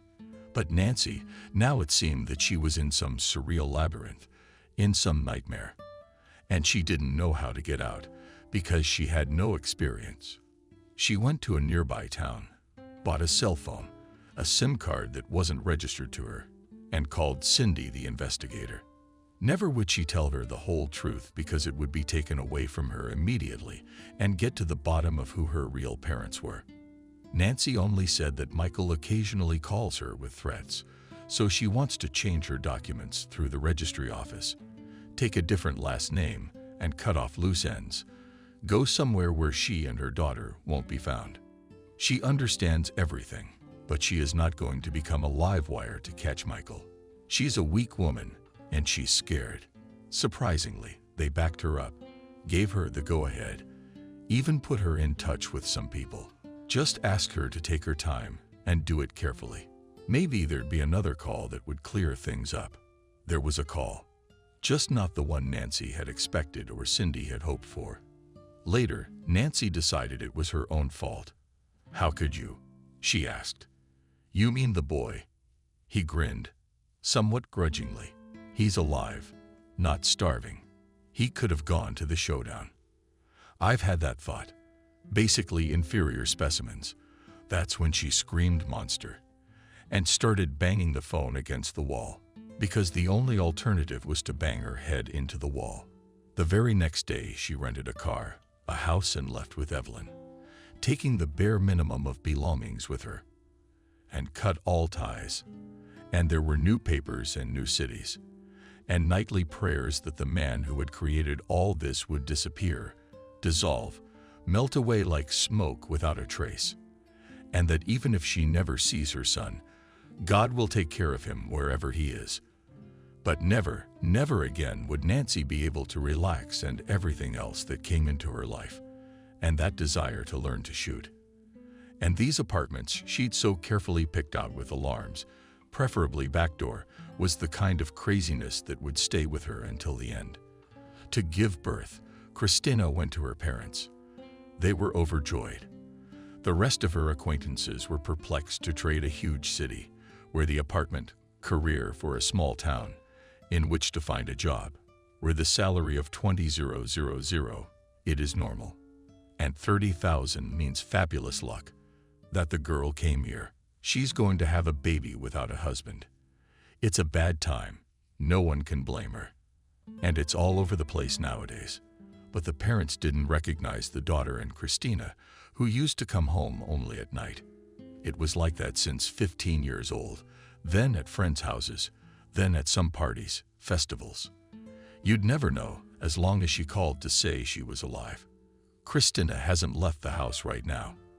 And not to say that she was not feeling well, but all day long either lay with headphones, with the phone, or sat, and as a model mother, undermined diapers. In vain. Her mother tried to send her at least to the store, at least to the park for a walk. And every day the parents noted in the daughter more and more oddities. More than once or twice a day, she came to check if the front door was locked. She couldn't stand it when someone came without prior arrangement. She made her mother ask who to look through the peephole. And if she was home alone, she never opened the door for anyone. What happened? One time, my mother couldn't take it. Did you get ripped off or something? Christina only shook her head negatively. But her mother's imagination knew no bounds, and she whispered in the kitchen with her father. There must have been a theft after all. And probably even threatened. Maybe with a knife. Oh, what if she'd been abused? And a baby. Here already Christina could not stand it, came out, and asked tired, Mom, what are you talking about? Write novels. We're novels to real life. Olechka, don't be afraid. We'll bring up even from Freddy Krueger. Oh my God. I think I'm drunk, even though I'm not allowed. Daddy, would you tell her? I've told you 100 times. A married man, that's all. Doesn't run around with gloves, fingers, blades, and a striped sweater. Christina took a whiskey. That's right. She got a really bad headache and retired to her room. Her son came into the world quite safely. The labor had been easy. The only thing the midwife didn't like was the birthmark on the boy's cheek. When he's a little older, see a surgeon. You will operate, she said sympathetically to the young mother. The fact that Christina was even happy about this cosmetic effect was beyond her imagination. And Christina thought most of all in this market are good-looking girls. A boy with such a flaw wouldn't be of interest to him. Probably not. She convinced herself of this, and yet she was afraid to let the child out of her hands. Other mothers, especially experienced ones, willingly agreed to let their infants spend the night in the pediatric ward and bring them in for feeding in the morning. Good night. This is a luxury. When else will there be an opportunity to sleep for hours on end, to recuperate? And Christina wanted her son to sleep not in a crib, but with her, between herself and the wall to crush the little one. Scolded the midwives for sleeping and imagining. Christina put her son in the crib, but at night, when the lights were turned off in the room, she still did her own thing. Though it was foolish to think anyone would break in, no one disturbed her. She was discharged from the maternity hospital, and for a while she led the life of a recluse. All was quiet, no call, no letter, much less a visit. Although if desired, Michael could easily find out where she lived and who she gave birth to. Gradually, she began to walk with a stroller, and when Benjamin began to walk, she already let him play in the sandbox with other children. But Christina never agreed to do the operation, even though her parents persuaded her to do it later, she said. Benjamin went to kindergarten. They were preparing for the matinee, and Christina was going to dress up her son in a night costume. That's when the phone rang. Do you need anything for your son? Michael asked, as if they'd broken up yesterday. And since he didn't hear the answer, I continued, that's why I'm asking, because I'll be leaving soon for good, and it's unlikely that you'll be able to contact me afterwards. Do the operation, Benjamin. We are beautiful. And our guy should be just as good. I'm sorry about the way things turned out between us. I'll see if I can help you guys later. But right now, I have to get Nancy out, even though she doesn't know it yet. Christina had a client Christina used to do her apartment. It took 3 wagons and 2 carts of patients. Today, everything was agreed upon, down to the color of the lid on the washing machine in the bathroom. But in the evening, the client had dinner with a friend that tossed her fresh ideas, and in the morning, the carefully crafted project fell apart like a house of cards. One idea pulled the next, and there was no end to it. In the end, Christina S. canceled because she saw it wasn't working, and she cared about her name. God forbid the client will start bragging about who designed her apartment. Christina brought the client to her home. "Oh," said the woman and sank down on the couch to take a slow look. "I like it. Please do me the same." The issue was resolved, and now this same client helped Christina get the addresses of Nancy's parents. She had the right connections, and the matter took half an hour. Addresses, phone numbers. There was no way a father and mother wouldn't know where their daughter and granddaughter were. Christina called the mother first. The woman appeared to have a very young, gentle, and cold voice, although Christina had manufactured and rehearsed in advance what she would say. To be brief and to the point, you do not find that the friend of the ex-husband is not the best recommendation. Nancy's mother asked with a slight sneer. "We both know what kind of husband he is, and I know what you mean by friend. I won't tell you Nancy's address, and don't you dare blackmail me with the danger she's in. Don't call again." There was one last hope for her father. Christina tried calling him several times, but no one picked up. Finally, when she had given up hope, she answered, judging by her voice, "Some old woman, and he sold the apartment," the old woman said, after she found out who the neighbors were. The last thread had broken, and he hadn't left a new address or even a phone number. Christina begged because she had no hope anymore. "Did you buy this apartment?" "No, I was his neighbor," the grandmother explained. "And he's in a hospice. But you know, the one on Nicotinsky." The parents agreed to look after Benjamin. When Christina saw Nancy's father, she immediately realized that he didn't have much time left, maybe only days. His face was yellow, like a mask of skinny lice. The man was lying in the ward, and at the appearance of the guest, did not even make an attempt to rise. He no longer had the strength to do so. Christina moved a chair closer, sat down, and spoke openly. She had no other choice but to reveal her cards fully. She told both about her long association with Michael and about the fact that, while she knew of Nancy's existence, she hadn't considered it, and about the fact that she hadn't known she could hate like that. And if Nancy was not warned now, there was a glass of water by his table, and in it was a pipe. Christina understood what that meant. The man can't lift his own head, and he can't take the glass. Someone has to put that tube in his lips. The man still had the strength to touch her hand with cold fingers. "I believe you, especially since I can't protect anyone else. That man has deprived me of even having my daughter by my side when He sighed. "I sold the apartment to buy her a house. It was picked up at my request by a small town in the cabin, a small fortress. Bars on the windows, iron doors. Even a cellar under the house that you can climb into and lock yourself inside. A kind of safe for people who need protection. And I'm the only one who knows the address. I'll tell you. Remember it. It was a nice little town that must have looked marvelous in the summer. But never before or anywhere had Nancy been treated with such longing. And the house her father had chosen for her suited them perfectly. It stood on an eminence from which everything was perfectly visible. It was like a little fortress. But Nancy was unpacking and crying, trying to hide her tears from her daughter. She had to be with her father now, though he understood and had forbidden her to come.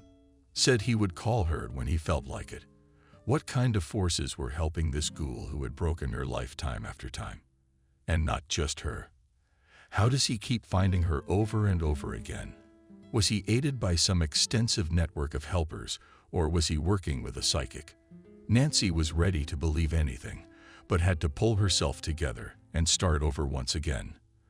Amazingly, every time Nancy felt like the strength was gone, completely gone. Even on the driveway, it would come from somewhere, and she would do what she needed to do again.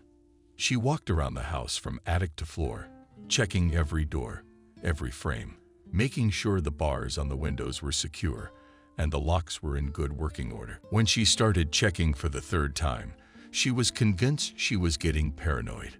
She was very thirsty. Nancy rarely allowed herself that, but right now she'd give anything for a couple cans of stout beer. But what there was she generously squirted into a cup of valerian, squeezed water. It turned out to be a brandy version. Nancy drank it in one gulp. "So what's school like here?" Alex asked. Her mother could no longer completely hide the danger from her, as she had done before. But the girl's psyche was still surprisingly plastic. She was not in danger of depression. She didn't like her new room very much. It wasn't that it was small, but the window faced north, and on top of that, it faced a blank fence. Alex hung posters of her favorite artists on the wall. With familiar faces staring back at her, she felt at home everywhere.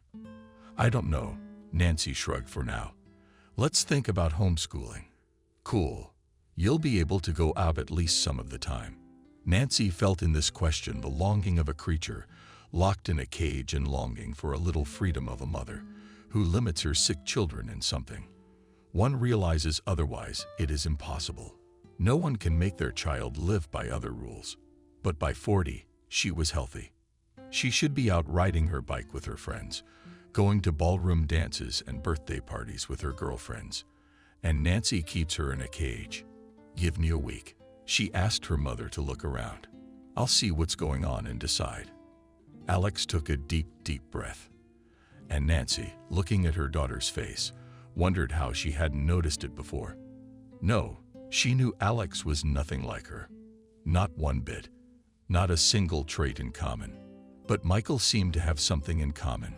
Girls often look more like their fathers than their mothers, and vice versa. So her son looks like her.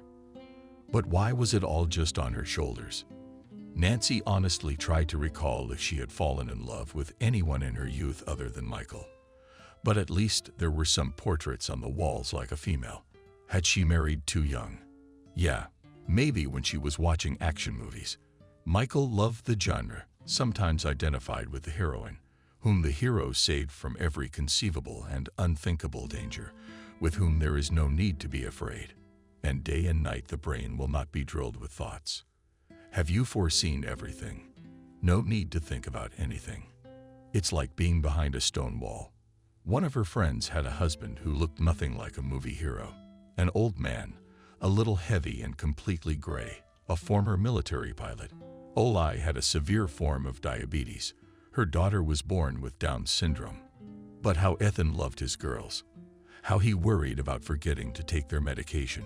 He planted a Garden of Eden for them outside his house. His friends gave them to his daughter, because riding is, you know. Even when she, Nancy, who seemed to have nothing to do with Ethan, was near him, she felt safe, as if nothing bad could happen to her. A week had passed in the new place, and the promises made to Hanka had to be fulfilled. In the morning, Nancy said, "I will go to the bakery." But the habit she had lately acquired of carrying a gun with her always and everywhere, she could not give up. If any policeman tried to search her, it would end badly. Nancy fell only on the fact that it would never occur to anyone in a small town. Auntie goes to get bread, crosses the road at a green light. What do you gentlemen in uniform want with her? The day was surprisingly nice. They loved flowers in this town. Here and there in the front garden they were memorialized with velvets, Honey Wendy. The majors were rising proudly. Nancy remembered that as a child she could not remember the names of these flowers. They were called Lieutenant Colonel. You promoted them too. Father laughed. She lingered in the bread store, taking some pleasure in shopping for the first time in a long time. The bread smelled so good here under arrest. Such beautiful cakes lay in the display case. Nancy was choosing what to take for breakfast.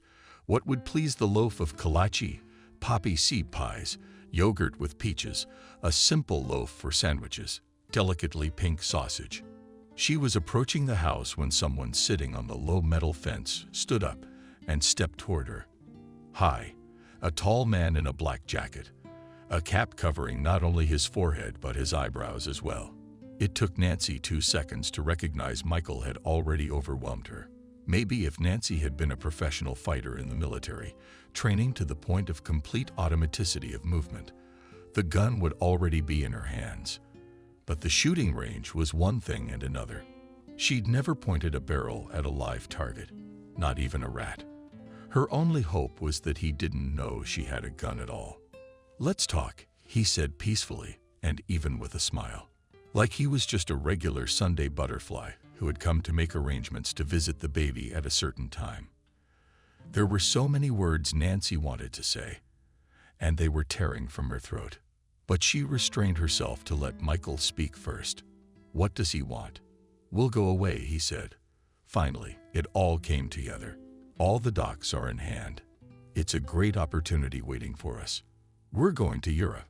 Small town too, but not as shit as here. We'll have our own house waiting for us.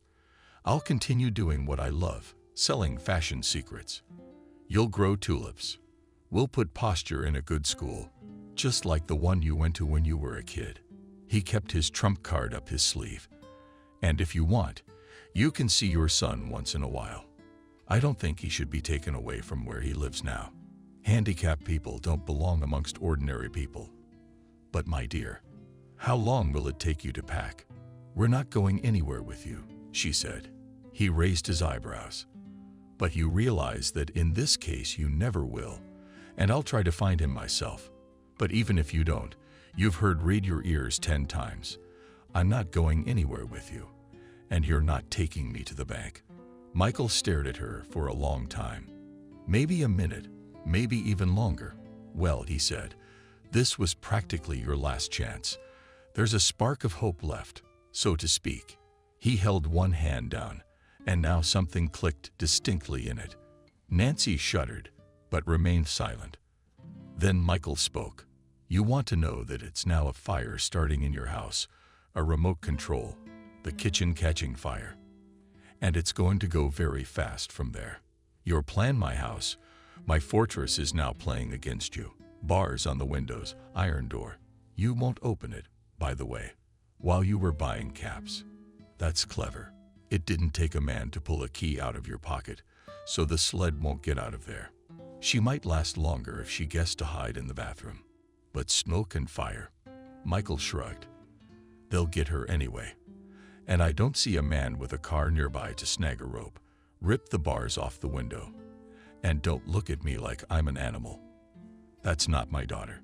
And that girl has nothing to do with me. Of course, I can still open the door. Do you have the key?" asked Nancy. The gun was already in her hand. One thing she hadn't expected was that he would knock it out with an elusive, sudden movement. What didn't he expect? It was that the weapon would fly at the girl's feet, which approached them at that instant. Christina had never known how to shoot.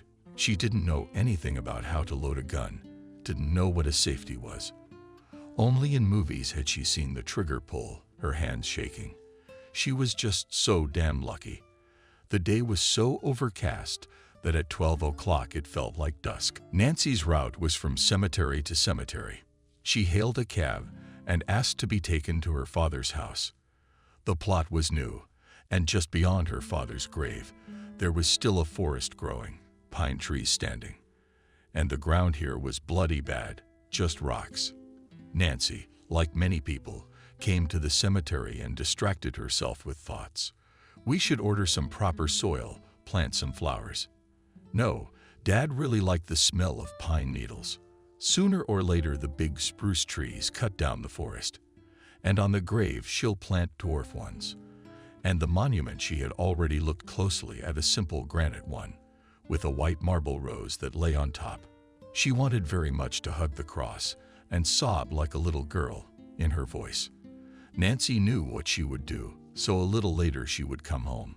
And while Alex is at school, she will drink a glass of vodka and cry and even howl and bang her head on the table.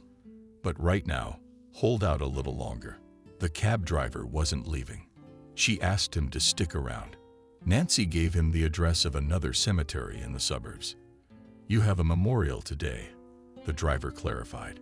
He was in a good mood and wanted to talk. The passenger seemed calm. but he couldn't talk to her. When had he turned on the music? Nancy walked slowly toward Michael's grave. It's 40 days today. One could only hope that his soul would never return from hell. A turn in the alley, then another. There was someone at the grave. A woman in a coat so deep red you couldn't take your eyes off her red hat with a little boy in her arms. Had she really come to? As Nancy approached, the woman turned around and Nancy recognized Christina. Christina lowered Benjamin from her arms. "I've been thinking," she said, as if continuing the conversation. "Why is there a cross here? There should be an aspen stake. I've been thinking about that too." It was autumn. No frost, no tears. Nancy wiped her face with her gloved hand. "But he won't get up. Can we have a dance?" asked Christina in a whisper. "I wore boots with sharp heels on purpose. You can do it on the loose clay." On the red hill, she tried to dance something like an awkward read-along with the sharp heels. Nancy put her arms around her and pressed her against her. They stood in silence for a long time, and then sat down on a bench that stood by another grave, but not far from where Michael lay. "What about you?" Nancy asked. "I'm going back to my house for good." "And you, Christina, have you been crying?" "I'm looking," said Nancy. "I don't know if I'll find it or not, but I'll keep looking as long as I live. And I don't have any leads yet. All I know is that in Europe they're going to walk to every home for the disabled, every orphanage. Maybe he's living with a family somewhere. You don't even know a name." Nancy shook her head, only that he would probably look like me, even though he's very sick. "And what about Evelyn? I mean, you realize now what it's like for her real parents. I'd like to get her to 18 so she's not taken away from me, so she can decide where she wants to go, who she wants to be with. But I realize that for the people who lost her every day is an eternity without her. I don't know. It's really hard to think about. Maybe we worked it out somehow. I don't know what kind of people are out there. I need to see them. What's next? God knows.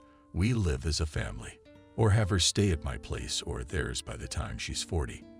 How he tied it all into one devilish knot." Nancy waved helplessly. Benjamin became bored. He wandered between the graves, examining them. On one sat a white stone dove. On another, a plump angel spread its wings. On a third, an aunt with a long blanket on her head covered her face with her hands. She seemed to be crying, and here there was a candle lit. "Careful, it won't fall on any reward." His mother shouted to him. "What's decided about the operation?" asked Nancy Christina. "It's a piece of cake for any plastic surgeon," she replied. "Maybe I'll wait until after Benjamin goes to school.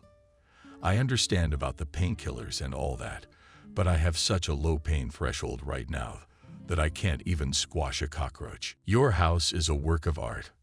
Are there really cockroaches in there?" They laughed. It was a kind of laughter, a timid little audible one.